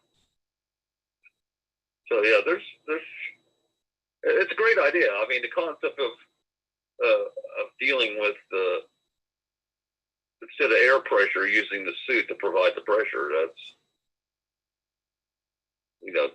That is a worthwhile concept. It's just you got to factor in all the other variables to come up with a final concept. I'm sure all these things were a step toward something they probably already have that's not marvelous. We got a clue to what that was with Emery Smith. Emery Smith said that there was a technology actually developed by an electric blanket maker. Yeah. And he said that they put this liquid inside the suit, and this liquid had produced extreme amounts of energy, and the liquid itself was the source of power that provided heat. Okay. in one of his what's the name of that network? Gaia Network videos. Okay. One of the first times he came out with David Wilcock, he was talking about different technologies that he had witnessed Okay. when he was with Kirtland. Yeah, Kirtland Air Force Base. Yeah. And he's the first place I know he was discussing the egg-shaped craft that they had at Kirtland, which are identically described to what these videos are showing. So Wow. he's describing how it operated. And he was actually in one, stepped inside of one of them. Hmm. But, Yeah, Emery Smith is the whistleblower who claims that he had performed, I'd read that he claimed that he had performed 1,800 alien autopsies. Yeah, supposedly samples, like some were like just a fish fillet. He didn't know what it was, but then he got arms. Yeah, some of them were just tissue samples, but 1,800 procedures with aliens. Yeah. Yeah. but he's got a military record. He's got a DD-214 or whatever. He's got that. I've looked up his patents. Mm-hmm. He really did have a business, Mm-hmm. and that business was to make stem cells. Okay. So I think it was $100 million business at least. That's more than I make. That's more than I make in a week. And they went after him to shut him down. Yeah. And they did. They were successful. But yeah, you can look up his Emery Smith's patents. Uh-huh. He that guy. I'm not saying none of the other people are being truthful or anything else. No, not that at all. I'm not trying to imply that. But this guy does have he has the sauce to back up that he worked for Kirtland Air Force Base, Yeah. and that he's a highly technical person. Yeah. So he, in my mind, is very credible compared to other people. Well, Just because of that. I thought I'm not that saying these people are not credible. I thought I'm just saying when you look at evidence to rank things, I'd rank it high because of the sauce he can bring to it. Well, that's all. I think he does have some expertise in some areas. However, I feel that some of the stuff he talks about might not be true. I don't know. I can't discount that either. I mean, I don't know. That's one of the things you deal with. I had a friend that was going to go see him somewhere and saw him in the parking lot there. And she decided not to go because she saw what kind of car he was driving, a brand new Range Rover. And that was at the time he was begging for a new vehicle, but it had to be a Range Rover.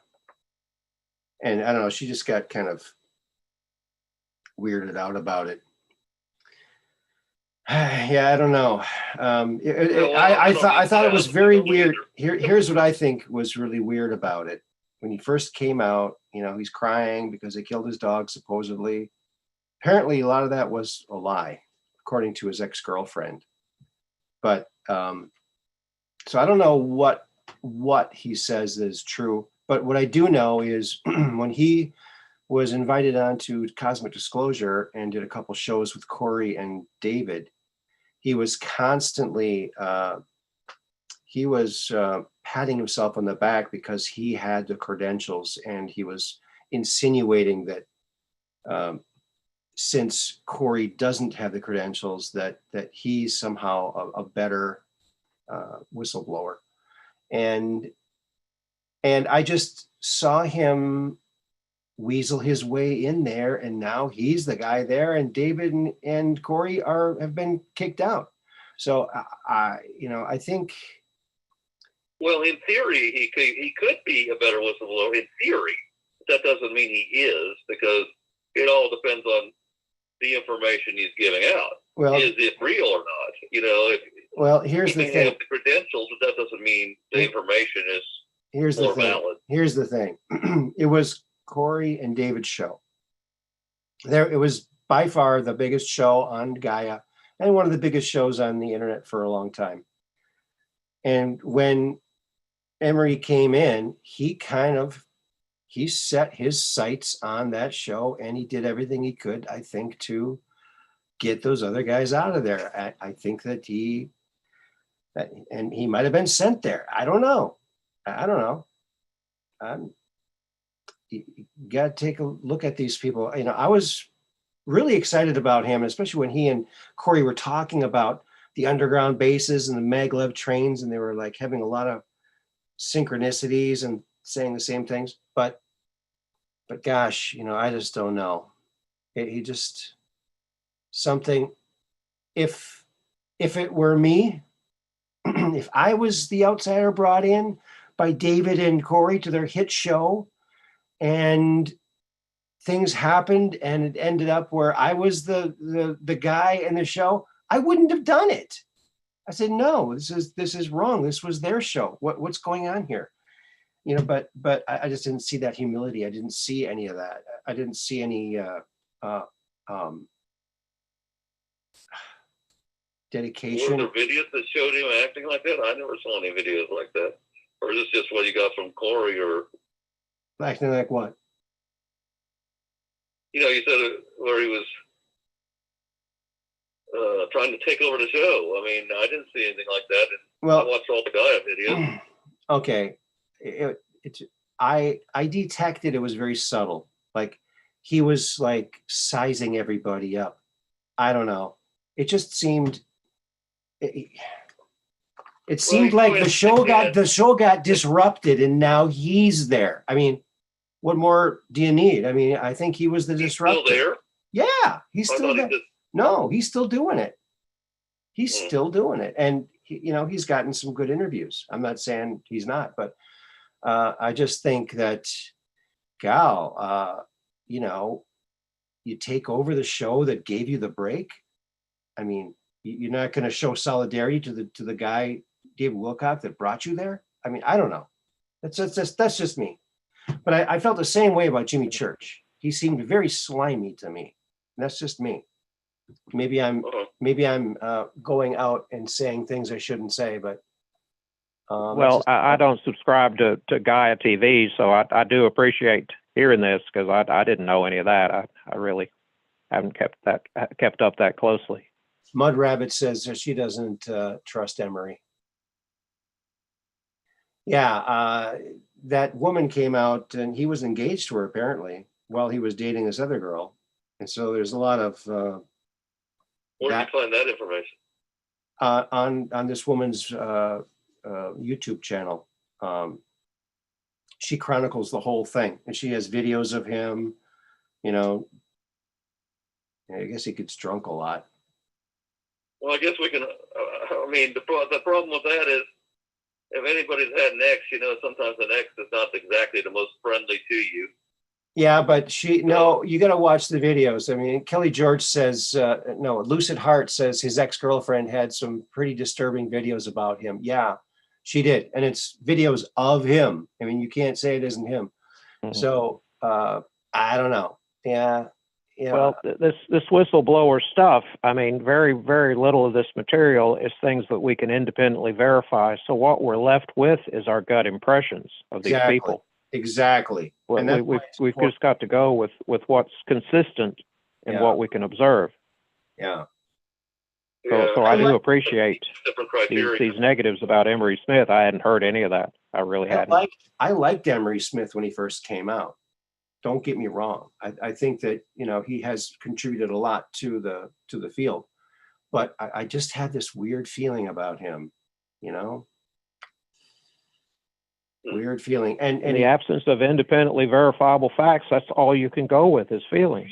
Right. That's right. And sometimes that can steer you wrong, but sometimes that can be your best moral gyroscope. Yeah. Well, sometimes. It's a thing for you though. We obviously all have different criteria. That's none of that's wrong. Mm-hmm. I mean, our criteria is our criteria. Uh-huh. So, like I said, in the absence of any evidence, there's no one criteria more valid than any other. Well, here's some evidence. I'm going to post this. It is a flash back to the past, a travel in time back to the past. This was the thumbnail I had for my old show on Blog Talk Radio. It's not there anymore. It's there, but you can't play any of the shows.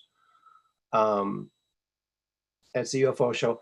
Now, these things right here, these images, this is the UFO that I and someone else who was with me that does not want to talk about it, unfortunately, my only witness. We saw these above the treetops here in Sturgeon Bay, Wisconsin, in the YMCA parking lot.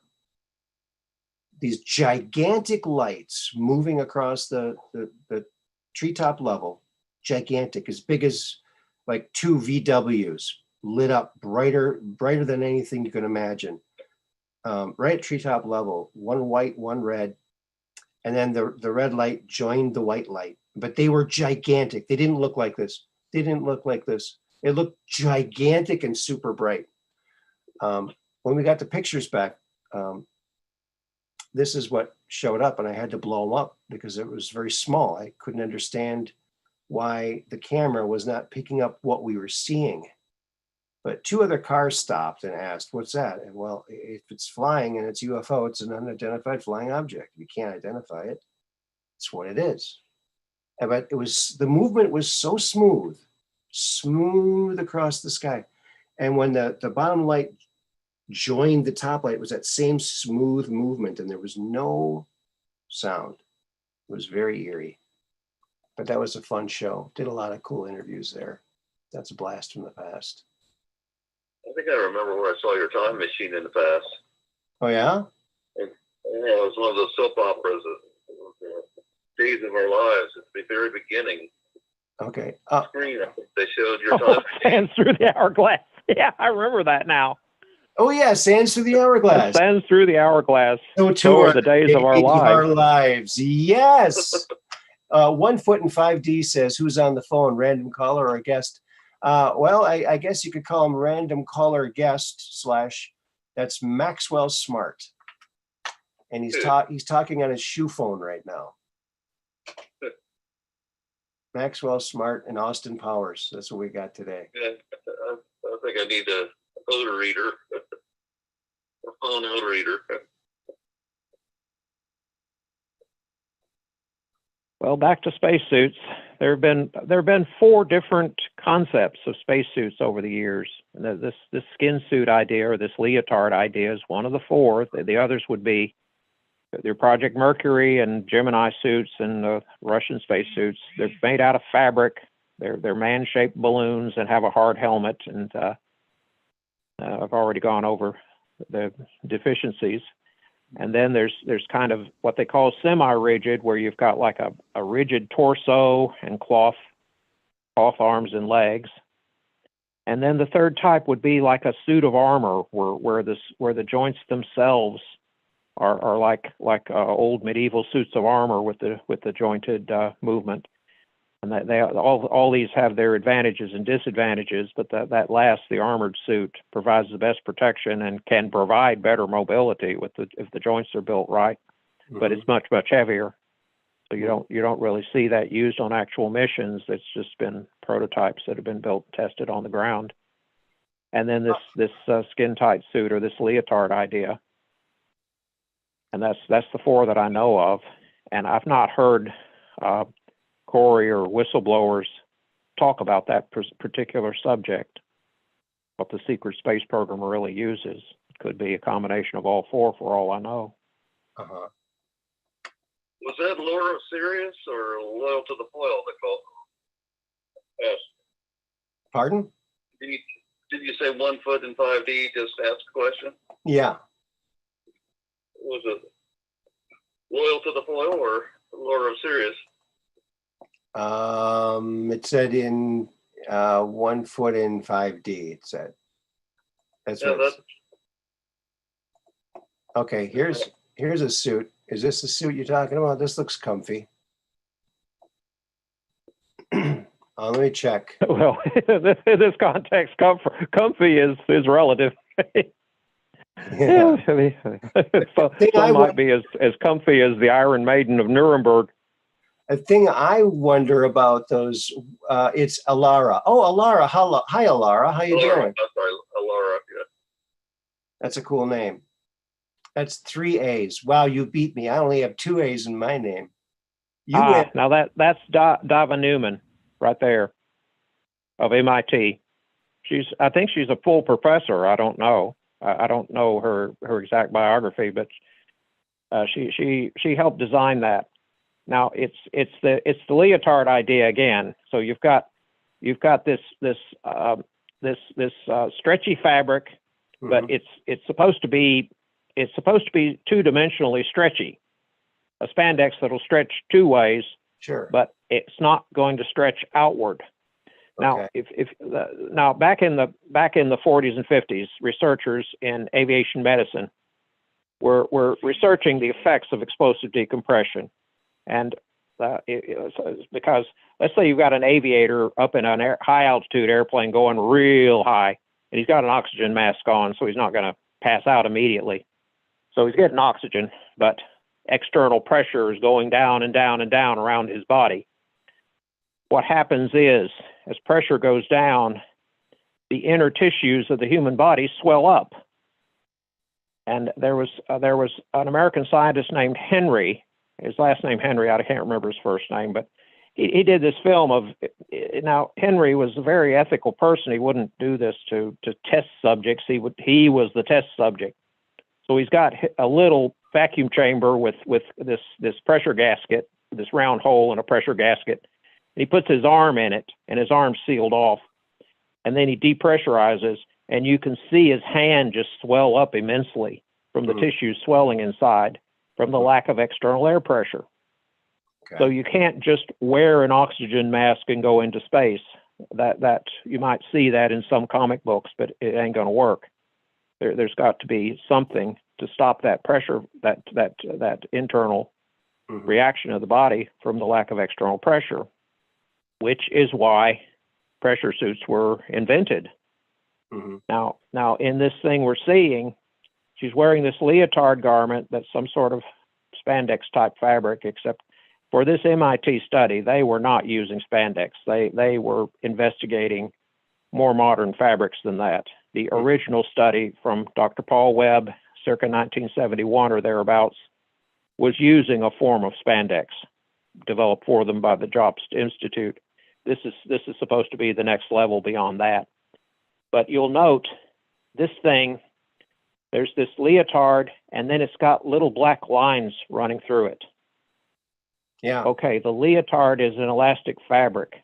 The little black lines you see are reinforcement lines of some other type of material woven, stuck in with that elastic fabric. Those are not elastic. They are designed to conform to the contours of the human body and help hold that elastic in place.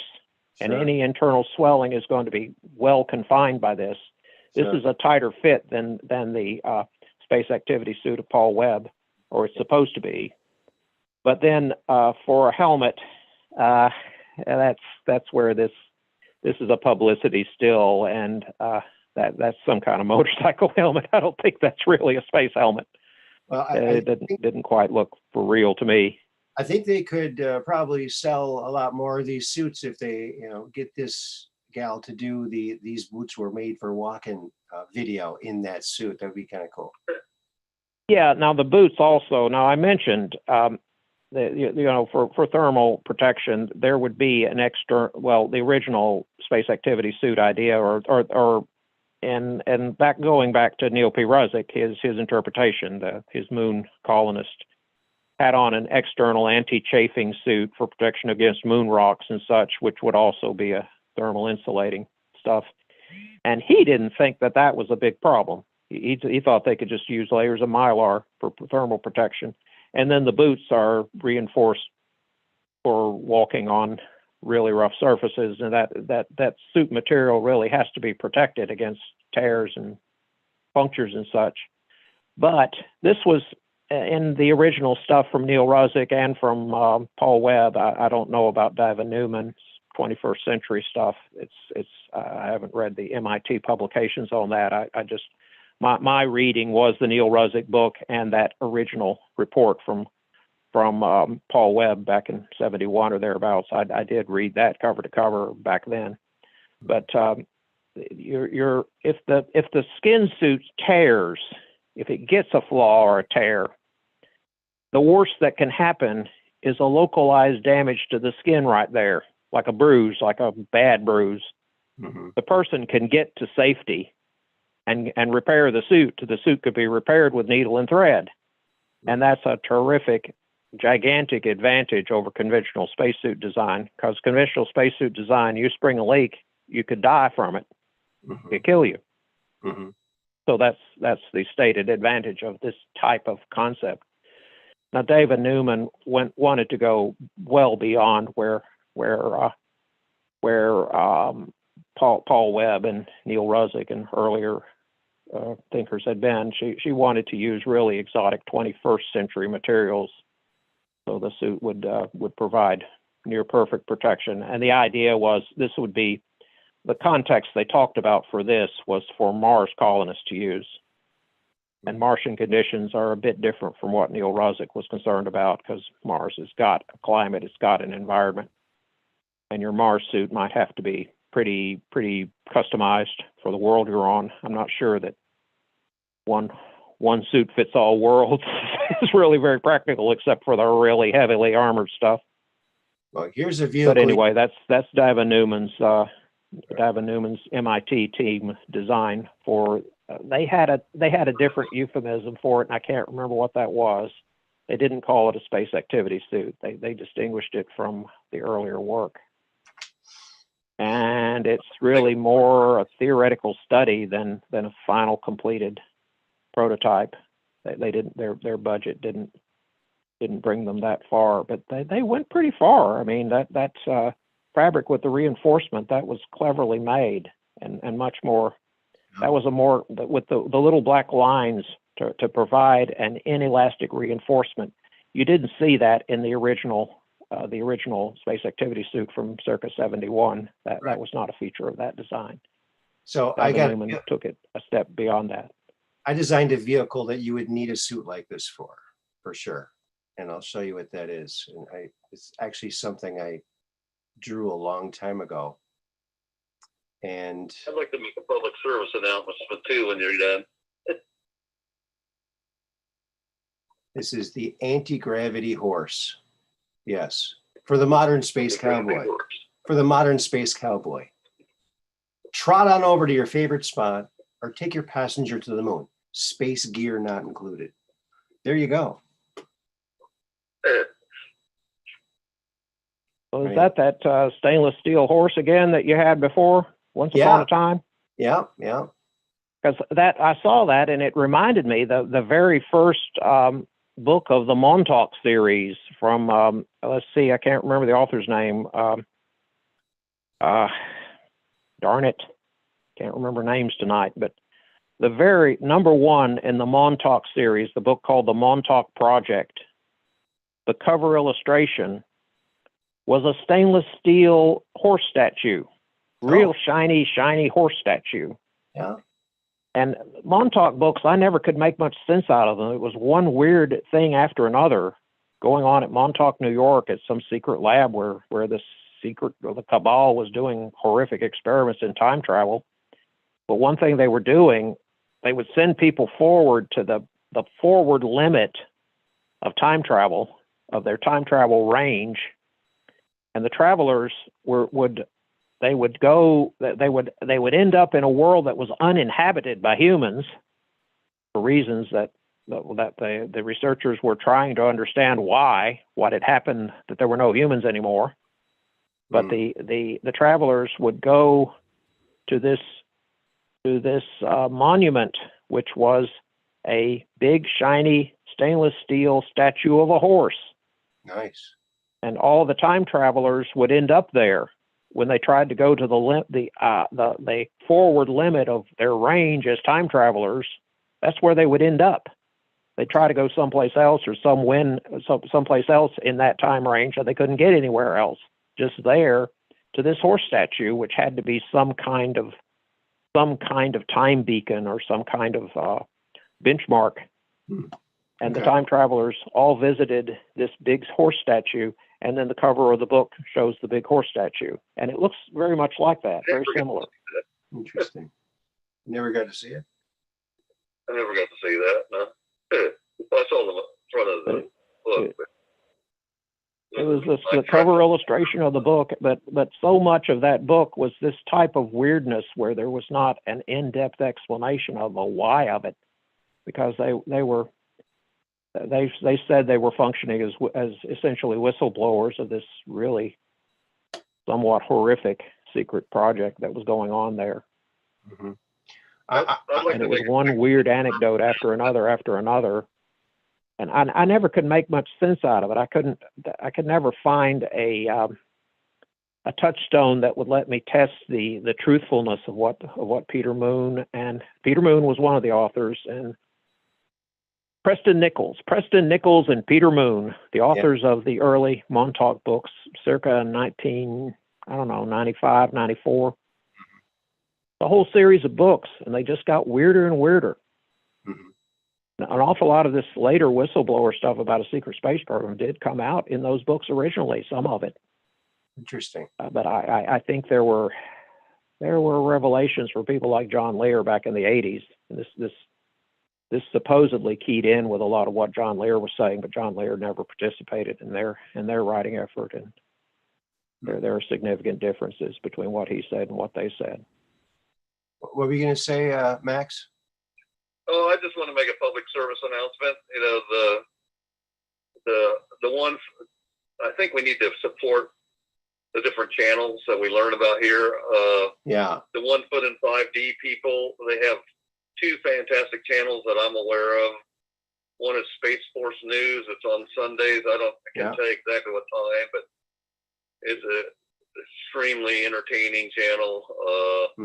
Then there's also the Conspiracy Couch that they have that's really interesting. So we also support those things. Of course, let Aaron know or somebody talk about different things that they find, because I love to hear about new channels. Okay. So if you hear especially people that are supportive of our movement, I'd love to hear what they have to say. And of course, if any of those channels want to have any of us on there, we'll be happy to come on.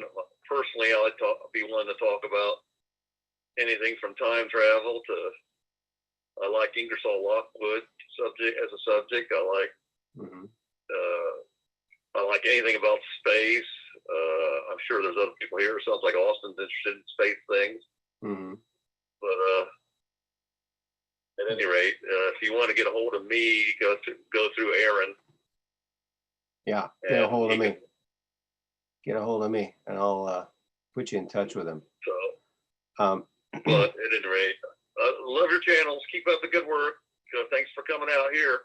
Yeah, thanks. And thanks for taking my call. I was actually on the Conspiracy Couch the other day. It was a lot of fun. I was the last caller, so it was a lot of fun. And I really, really appreciated that. So thank you so much. Oh, you're moving tomorrow to the East Coast. No shows for 2 weeks. So that's what you were doing, moving. Okay, I was wondering about that. It's actually moving. Wow. I used to live on the East Coast. I used to live in Rhode Island. Yeah, I'm sad we don't have any Space Force News for a while. Well. Is anybody else in the chat? Does everybody know about Space Force News? I think probably they do. 1 Foot in 5D says, okay, thank you, 5x5 Maxwell.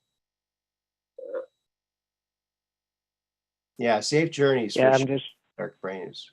remembering more about those Montauk books. A lot of what they said paralleled things that Andrew Bashago has said. Yeah. There's parallels between the 2 stories, but there's significant differences, I believe, between what the authors of the Montauk series say and what Andrew Bashago says. And yeah. I haven't. It's been so long since I read those things. I'm not able to nitpick this and see where the differences. Tell you what the differences are. Andrew might know a thing or two about Montauk, though. He might be able to. He might Well, have commented on that already. He was never. I don't think he was ever at Montauk. I might be wrong about that, but from what I gathered, they just used something called the Montauk chair, and it was just a chair, like from an extraterrestrial vehicle. Yeah, now that's described in considerable length in those books. And it had like like an emblem, almost like a Cadillac emblem, like right behind the upper part of your back, that when you lean back, and it would have some kind of key into your system or something. But one thing that I heard, now you've read a lot about the Montauk with all the books. I'm wondering if this was covered in that. I heard this story, it was fascinating to me. They had a very powerful radar system at Montauk. And what they did was they would, as a test, they sent out a signal of a voice saying a phone number on the radar, and they to the whole town, and they got like hundreds and hundreds of phone calls out of the blue. This number was not advertised anywhere else. It was just done through this radar, right to the brains of the people, like blanketed them. Had you ever heard anything like that? Yes, I think that's one of the book was these books were filled with these what were supposed to be insider revelations about this secret project, which was supposed to be the classified, totally secret continuation of the World War II era Philadelphia experiment going into the 1960s with kind of the scientists were working in total secrecy at a secret lab in a facility that was built under the old, the Air Force had a radar station, an early warning radar, a powerful early warning radar installation at the tip of Long Island, New York, the eastern tip of Long Island, New York, at a place called Montauk. There had been a military base there earlier called Camp Hero, an Army base from World War I era or earlier. And then the Montauk radar station for the Air Force was built on this same land. Do you know what was there before that? Then before that, do you know what was there before that? It was called Camp Hero. But before that, Camp Hero, Long Island. Before that,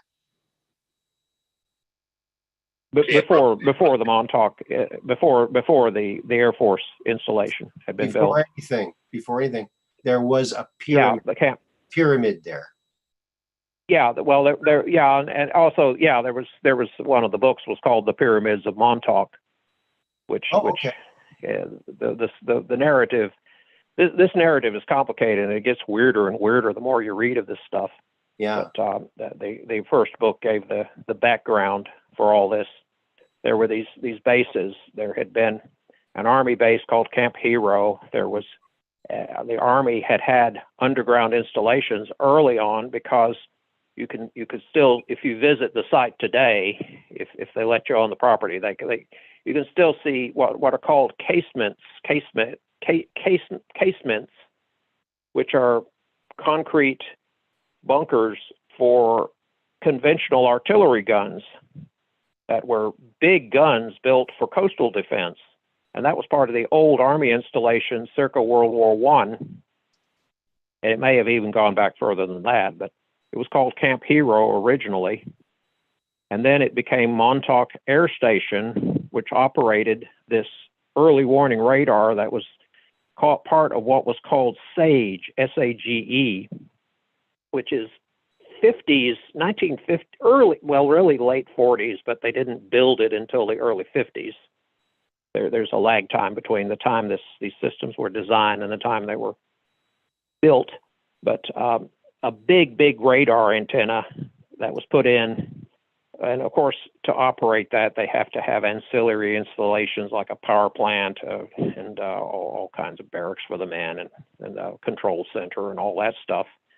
And that's if you've there have been television documentaries trying to debunk or confirm the claims of the Montauk books, where they've gone on this facility and photographed these things from the old Air Force installation that are above ground and visible there. But that big antenna is still there, I believe.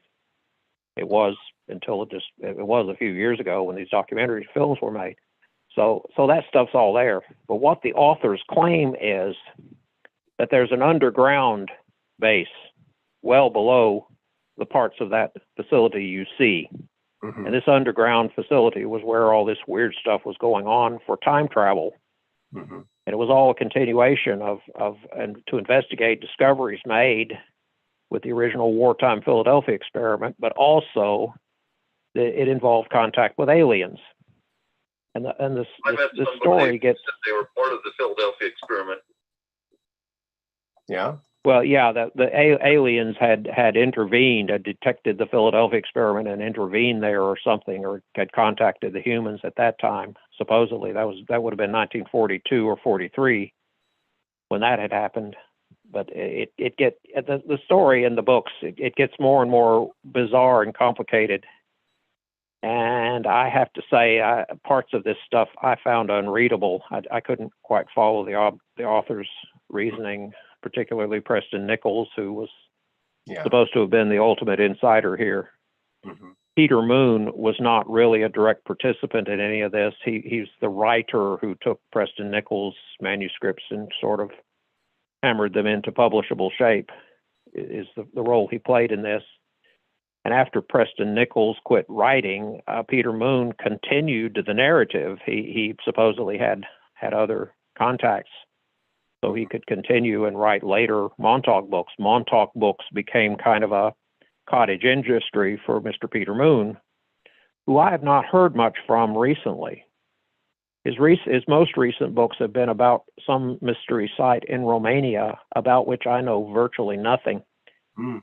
So I'm a little confused by all of this. I have a friend in Romania. I know it was Afghanistan. I thought it was Afghanistan, not Romania, but maybe it was Romania. There's a lot in Romania. There's a lot. There's supposedly some cavern that to get into this thing that they needed the help of the U.S. government.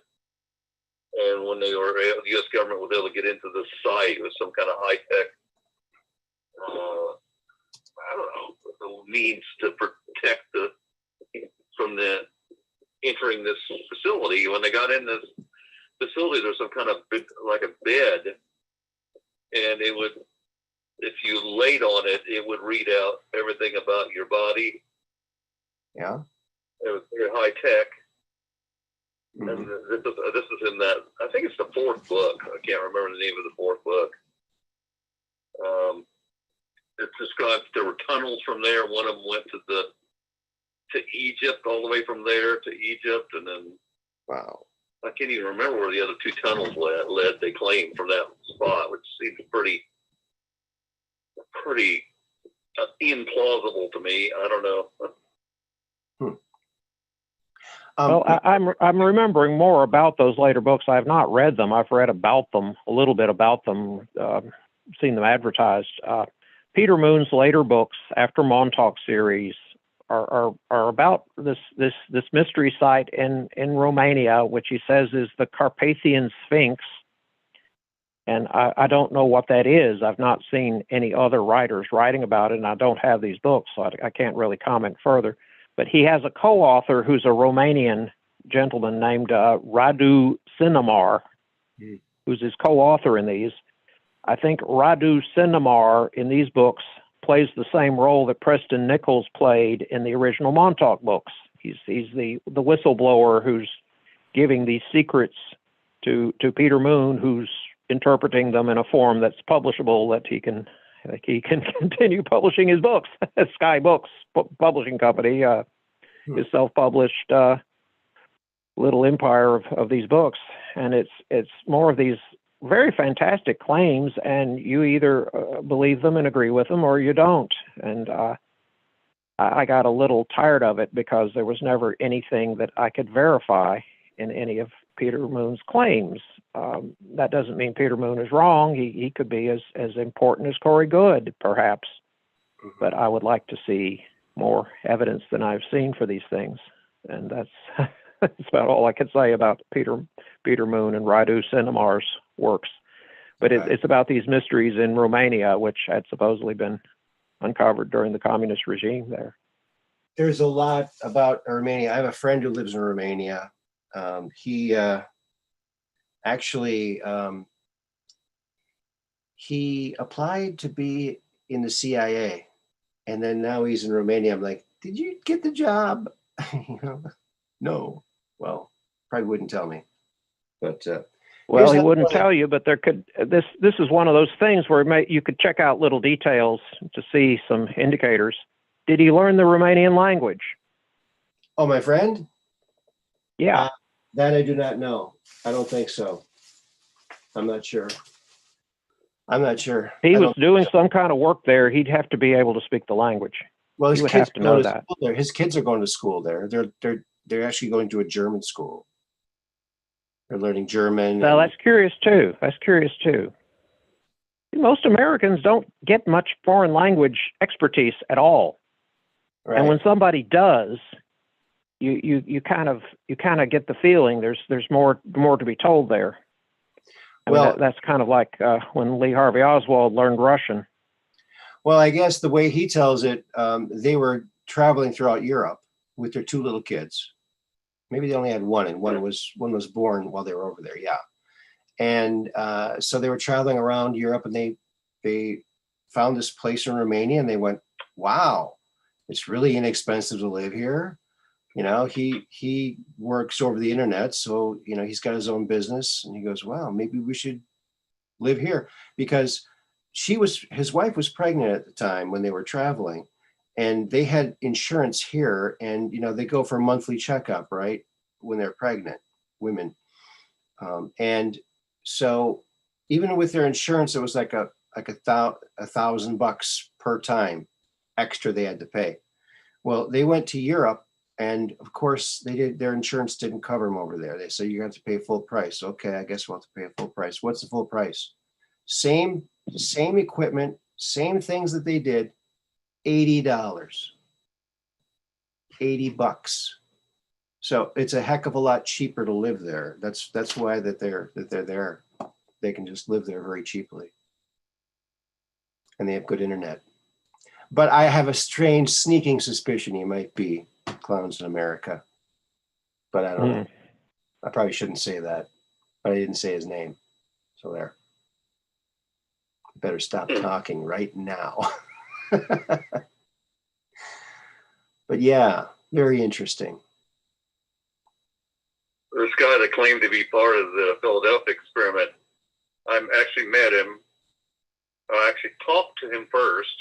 When I talked to him, he told me, actually I talked to his son. The son told me in high school, the son was an editor of a local newspaper. And the editor came to the school because I had won in the International Science Fair. Yeah. And so they were the local paper was trying to raise money for science fair projects. Mm-hmm. So they came to interview me at the school, and while they were there, they saw a book I had there, the Charles Berlitz book on the Philadelphia experiment. Says, "Well, what do you think of that book?" And I said, "Well, it's pretty interesting, and it sounds maybe plausible." And the guy says, "Well, my father was on board that boat." Wow. I said, "Oh, really?" And I said, "Well, tell me more, He says, "Well, I'll do better than that. Would you like to meet him?" I says, "Wow." I said, "Yeah, I would." I said, but he did tell me a little more. He said, "Well, everybody that was on board that ship was declared mentally insane and put in Bethesda Military Hospital for 1 year." And as plausible deniability, basically, so that if anybody talked, they could say, "Oh, well, that guy's insane," Well, but it's always been my, I've noticed it's far better to be insane than to be out of sane. Just saying. Just saying. Okay. But anyway, so I did meet him. It turns out when I met him, I was doubly shocked because I had met him a month before. I didn't even know it. Oh, really? Let's just say my mother had a secretary that worked for her, and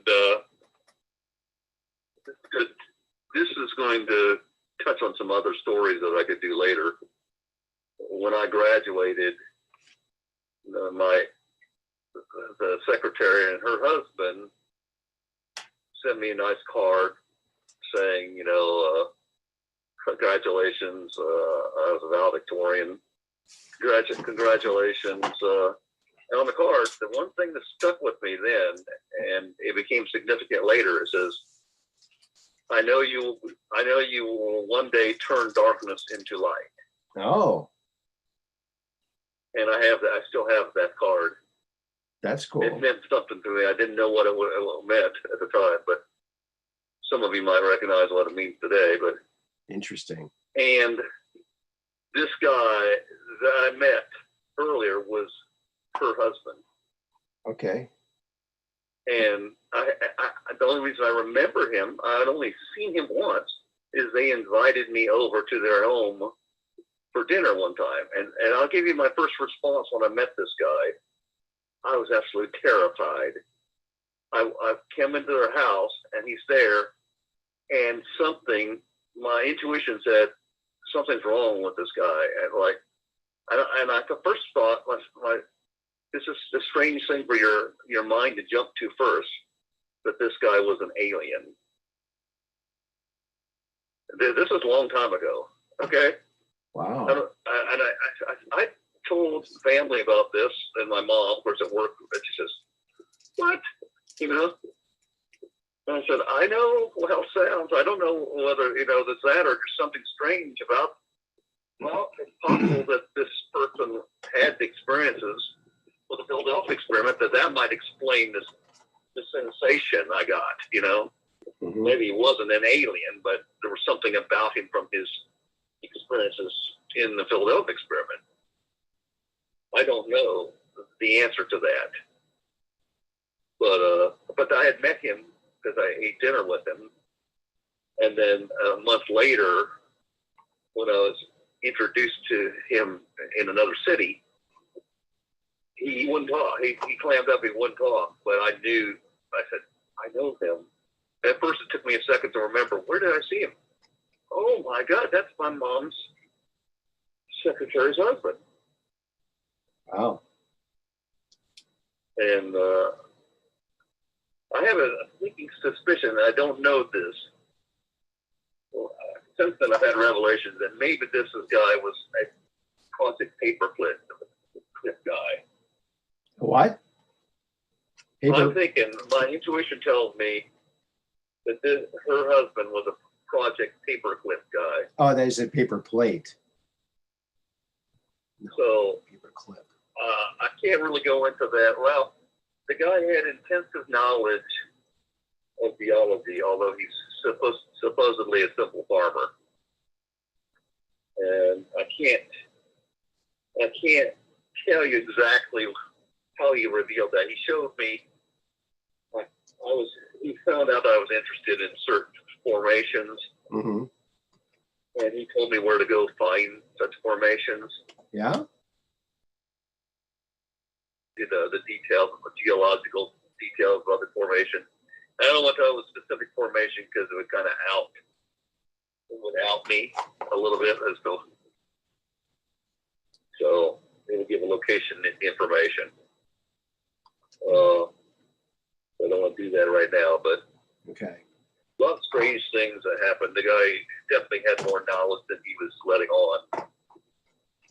He had a higher skill set than he was pretending to have. I like doing that too. I like doing that too. Okay. But Yeah, I was. he was, Go ahead. once a month he spent times with a bunch of veterans, and they watched war movies. They got together. As far as I know, he's still doing that. Mm-hmm. I do know his name, but again, I don't think I should put that on there yet. I don't know. Right. I don't know if he's still alive. Okay. It's a let's say it's kind of a mundane, generic name. Like you think this sounds like a made-up name, like they gave to somebody. You know. Yeah. You know, like Smith. It's not Smith, but you know. Uh-huh. But it's common name. All right. Sounds like that it was made up. Now just to let you know, I met another person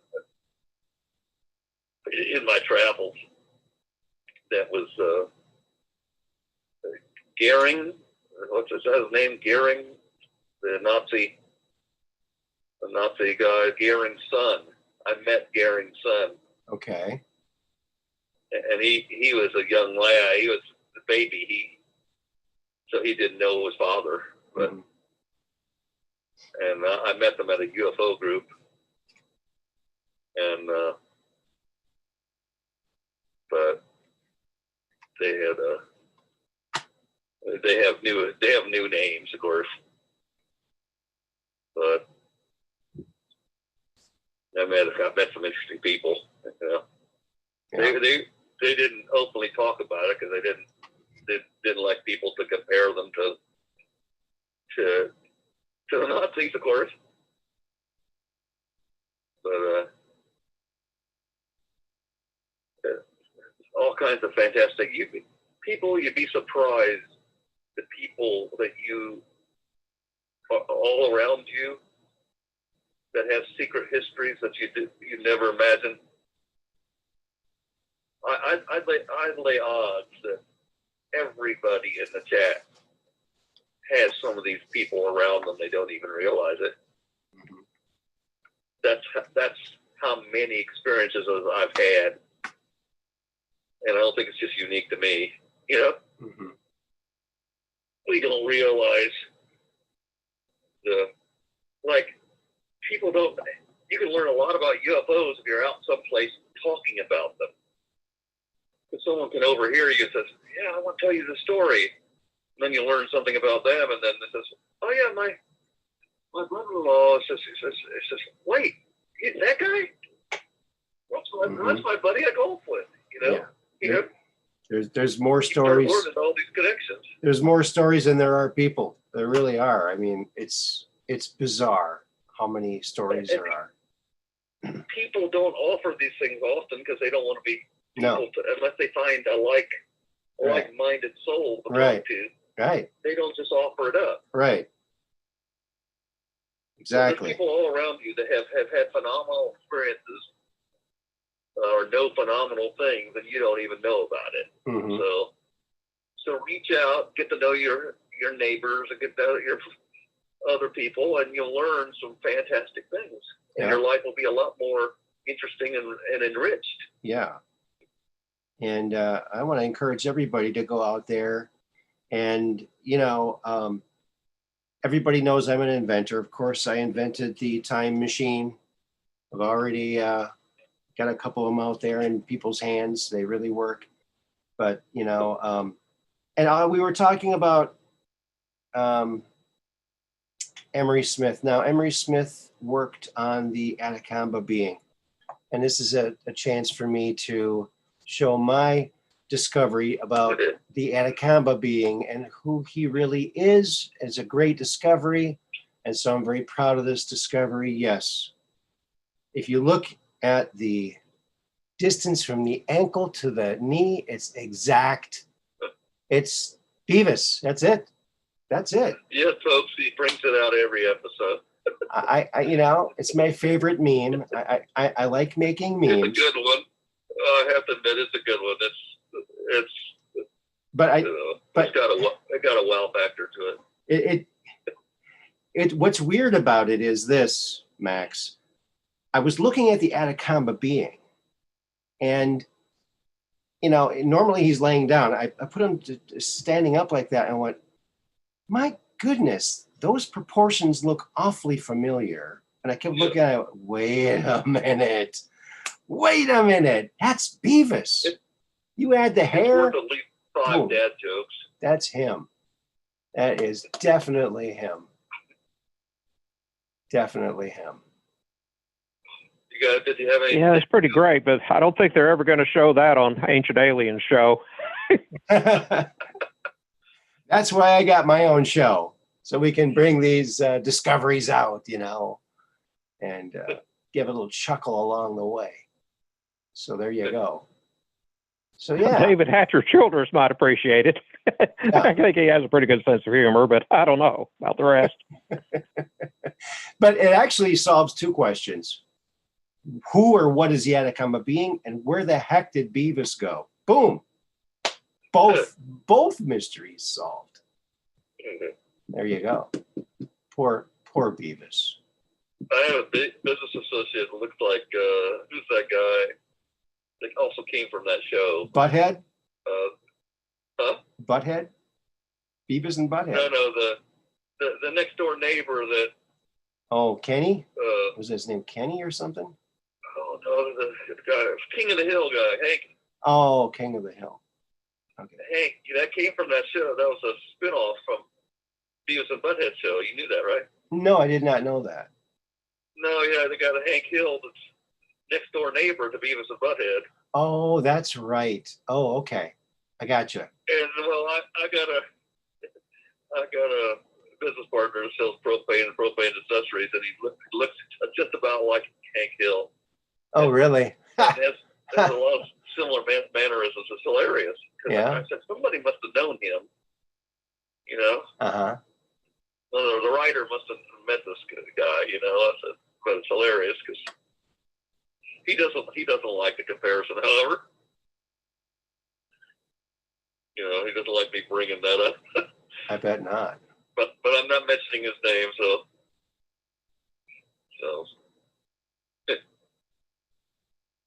That's cool. All right. So it looks like Alara's laughing. She thought it was funny. It's funny. Yeah, it's amazing too. It's damn amazing. And I'm not going to say his name because you'd break out more. Oh yeah? But I won't.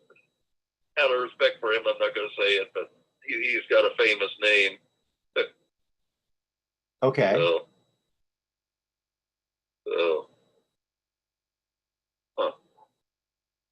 But it's when I first met him, I was like, oh my God, it's Hank Hill. I actually met him on a college campus. They had a little pizza joint on the college campus, and I went in there and I had a bunch of buddies with me, and we had a pizza and a beer, and the waitress came over and says, "You guys talk a lot like my dad does." I said, "Oh, really? Well, why is that?" She says, "Well, he's always talking about chemistry and physics and time travel and all this stuff." She says, "Well, what's his name?" And she said his name and says, "Well, give me his number. I'd like to talk to him, see what he's into." Well, that's the beginning of a profitable relationship, So we became close friends, and in the process of developing new technologies, a lot of new technologies. And I'm almost positive that one of the projects we're going to be working on is one of the same projects that David Wilcox working on. Oh wow! Regarding the landfill stuff. Mm-hmm. Wow. I made some improvements to landfills. I just got a new discovery. There's a material. I'll tell you what this. Anybody wants to do it before me. That's quite okay. You can do it. I'll give you permission. You can look this up. There's something called an ionic liquid, and it's a class of compounds that when sprayed on things based on cellulose, like wood and paper and things like that, will cause, cellulose is a polymer of the sugar glucose. Okay, and what it does is makes it completely depolymerize. it breaks down into glucose. And it's so efficient that you can spray it on paper at room temperature, and within 2 hours, it's completely falling apart the sugar. Okay. Now, why is that important? Well, about 40% of the volume of a landfill is paper. Now, of course, some of that paper's got wax paper, you know, like you get on a milk carton or something like that, right? Mm-hmm. So it takes a little more time than 2 hours to break all the paper down. It's got to get through the wax, penetrate through the waxy coating first. But once it has a starting point, it can continue to do this. If you spray this on a landfill, this ionic liquid, literally the sugars would drain out through the bottom, and you could convert those sugars into ethanol or other things. But 40% of the mass of the volume of the landfill could come out of it. And Mm-hmm. what that means is that suddenly the landfill's a lot easier to recycle. When you take all that paper out of it, suddenly it's easier to get metals out of it, Mm-hmm. or get plastics out of it economically.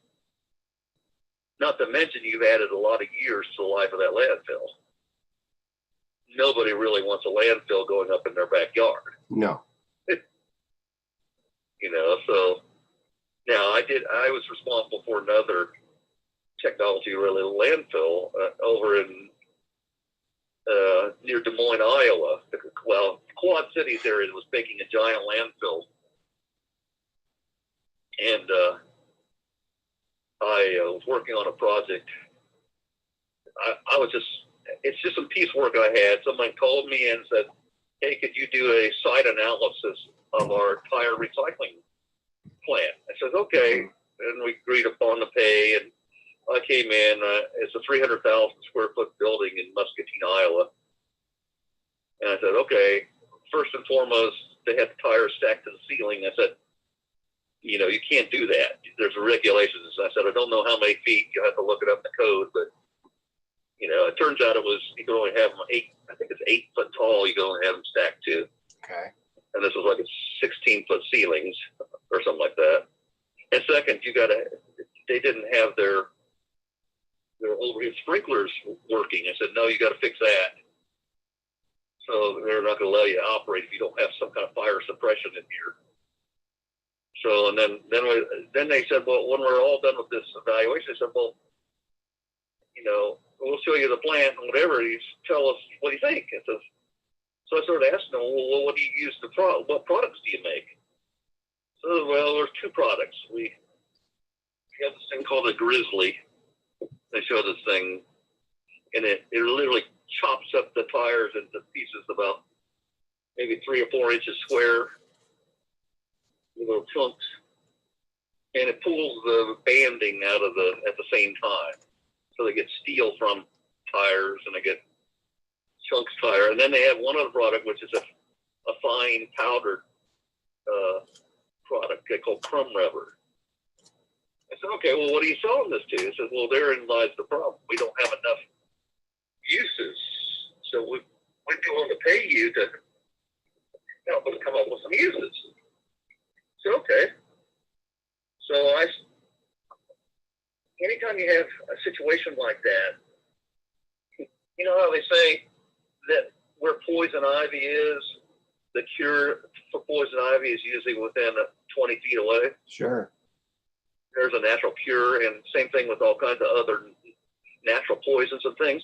Mm-hmm. Well, it's also true the way nature works. If you have this big opportunity like tires, there's usually something within a short distance that really could use that rubber. Well, what I discovered, there were 3 power plants within a 50-mile radius of there that were almost ready to be shut down because they put out too much nitric oxide in their, you know, and the gases coming out of the plant. Mm-hmm.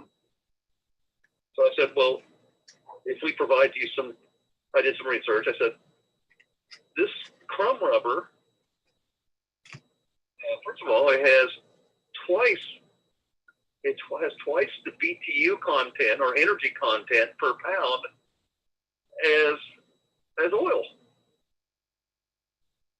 I said, so I think that comparison's wrong. To coal, not oil. And it said, in addition, it's a lot burns a lot cleaner. Tires, actually, if you get them high enough temperature, they burn very clean, very hot. Yeah. And I said, well, I told this to at least one of these places. I said, okay, if you will buy, 10 tons and do some tests on it. And said, we'll give it to you for free if you're willing to share your results so that we can help the other 2 power plants in the region. He says, yeah, we'll do that. I said, okay. So we provided to them, and within a couple days, they'd actually done the test and said, we want more. What they found is they replaced 5% of the coal with chrome rubber, and they saw a 95% reduction in nitric oxide emissions. Wow. And what it did is allow, in a short time, all 3 power plants came into compliance with the air regulations. Wow. And that was important because in a community, if you've got businesses that are out of compliance, they don't allow you to attract new industry until those companies come into compliance. Mm-hmm. So it was a very big deal. Okay, so now they still had a problem. He says, while I was still doing there, I was there for about a week, helping them out. And while I was there, the word came down from the Iowa Department of Conservation or something like that. It's kind of the Iowa EPA said, you've got 3 million tires in your back lot. You've got 90 days to get rid of them. I said, how are we going to get rid of 3 million tires in 90 days? Sale. It's virtually impossible. On sale. Virtually impossible, Oh. And I said, okay, let me think about that. And they invited me, one of the guys there invited me out to dinner, and we drove 30, 40 miles away to the Quad Cities, and on the way back, I said, he was talking about the landfill. He was a local guy, landfill and whatever they built. And all of a sudden I had a eureka moment. I know what to do with the tires. And so, do you know what they put up when they put a new landfill? What do? They lay down a barrier of some kind. A lot of times it's just a plastic, barrier. Yeah. Like cheap plastic. Tyvek. And then on top of that, they normally put rock, like limestone, because the liquids that when the waste is decomposing, the liquids run down and then run through the cracks between the rocks, and it runs to the bottom where they collect it, right? Mm-hmm.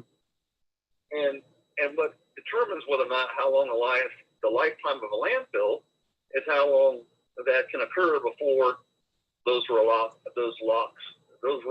collapse on themselves.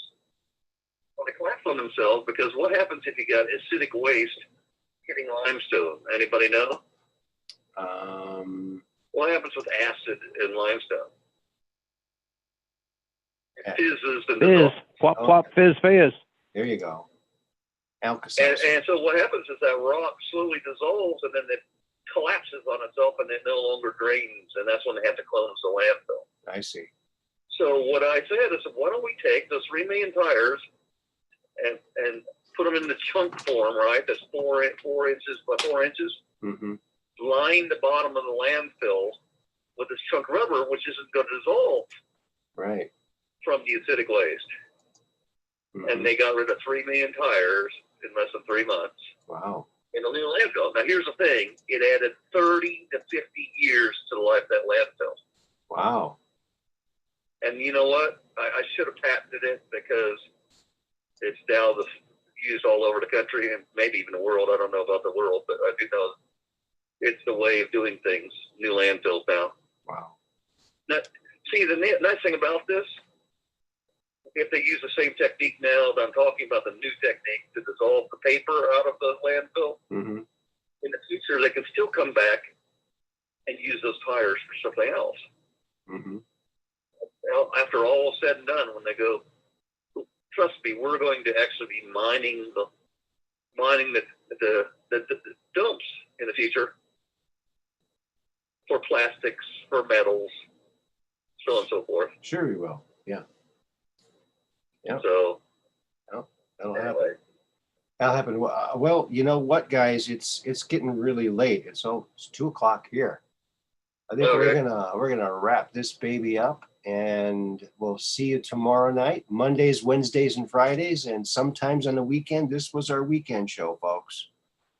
I want to thank Maxwell Smart and Austin for calling in today. You really made it fun. Thank you so much. And I want to thank Alora and everybody who came by today. Thank you so much. And we'll see you tomorrow night, hopefully. And we'll talk about more stuff.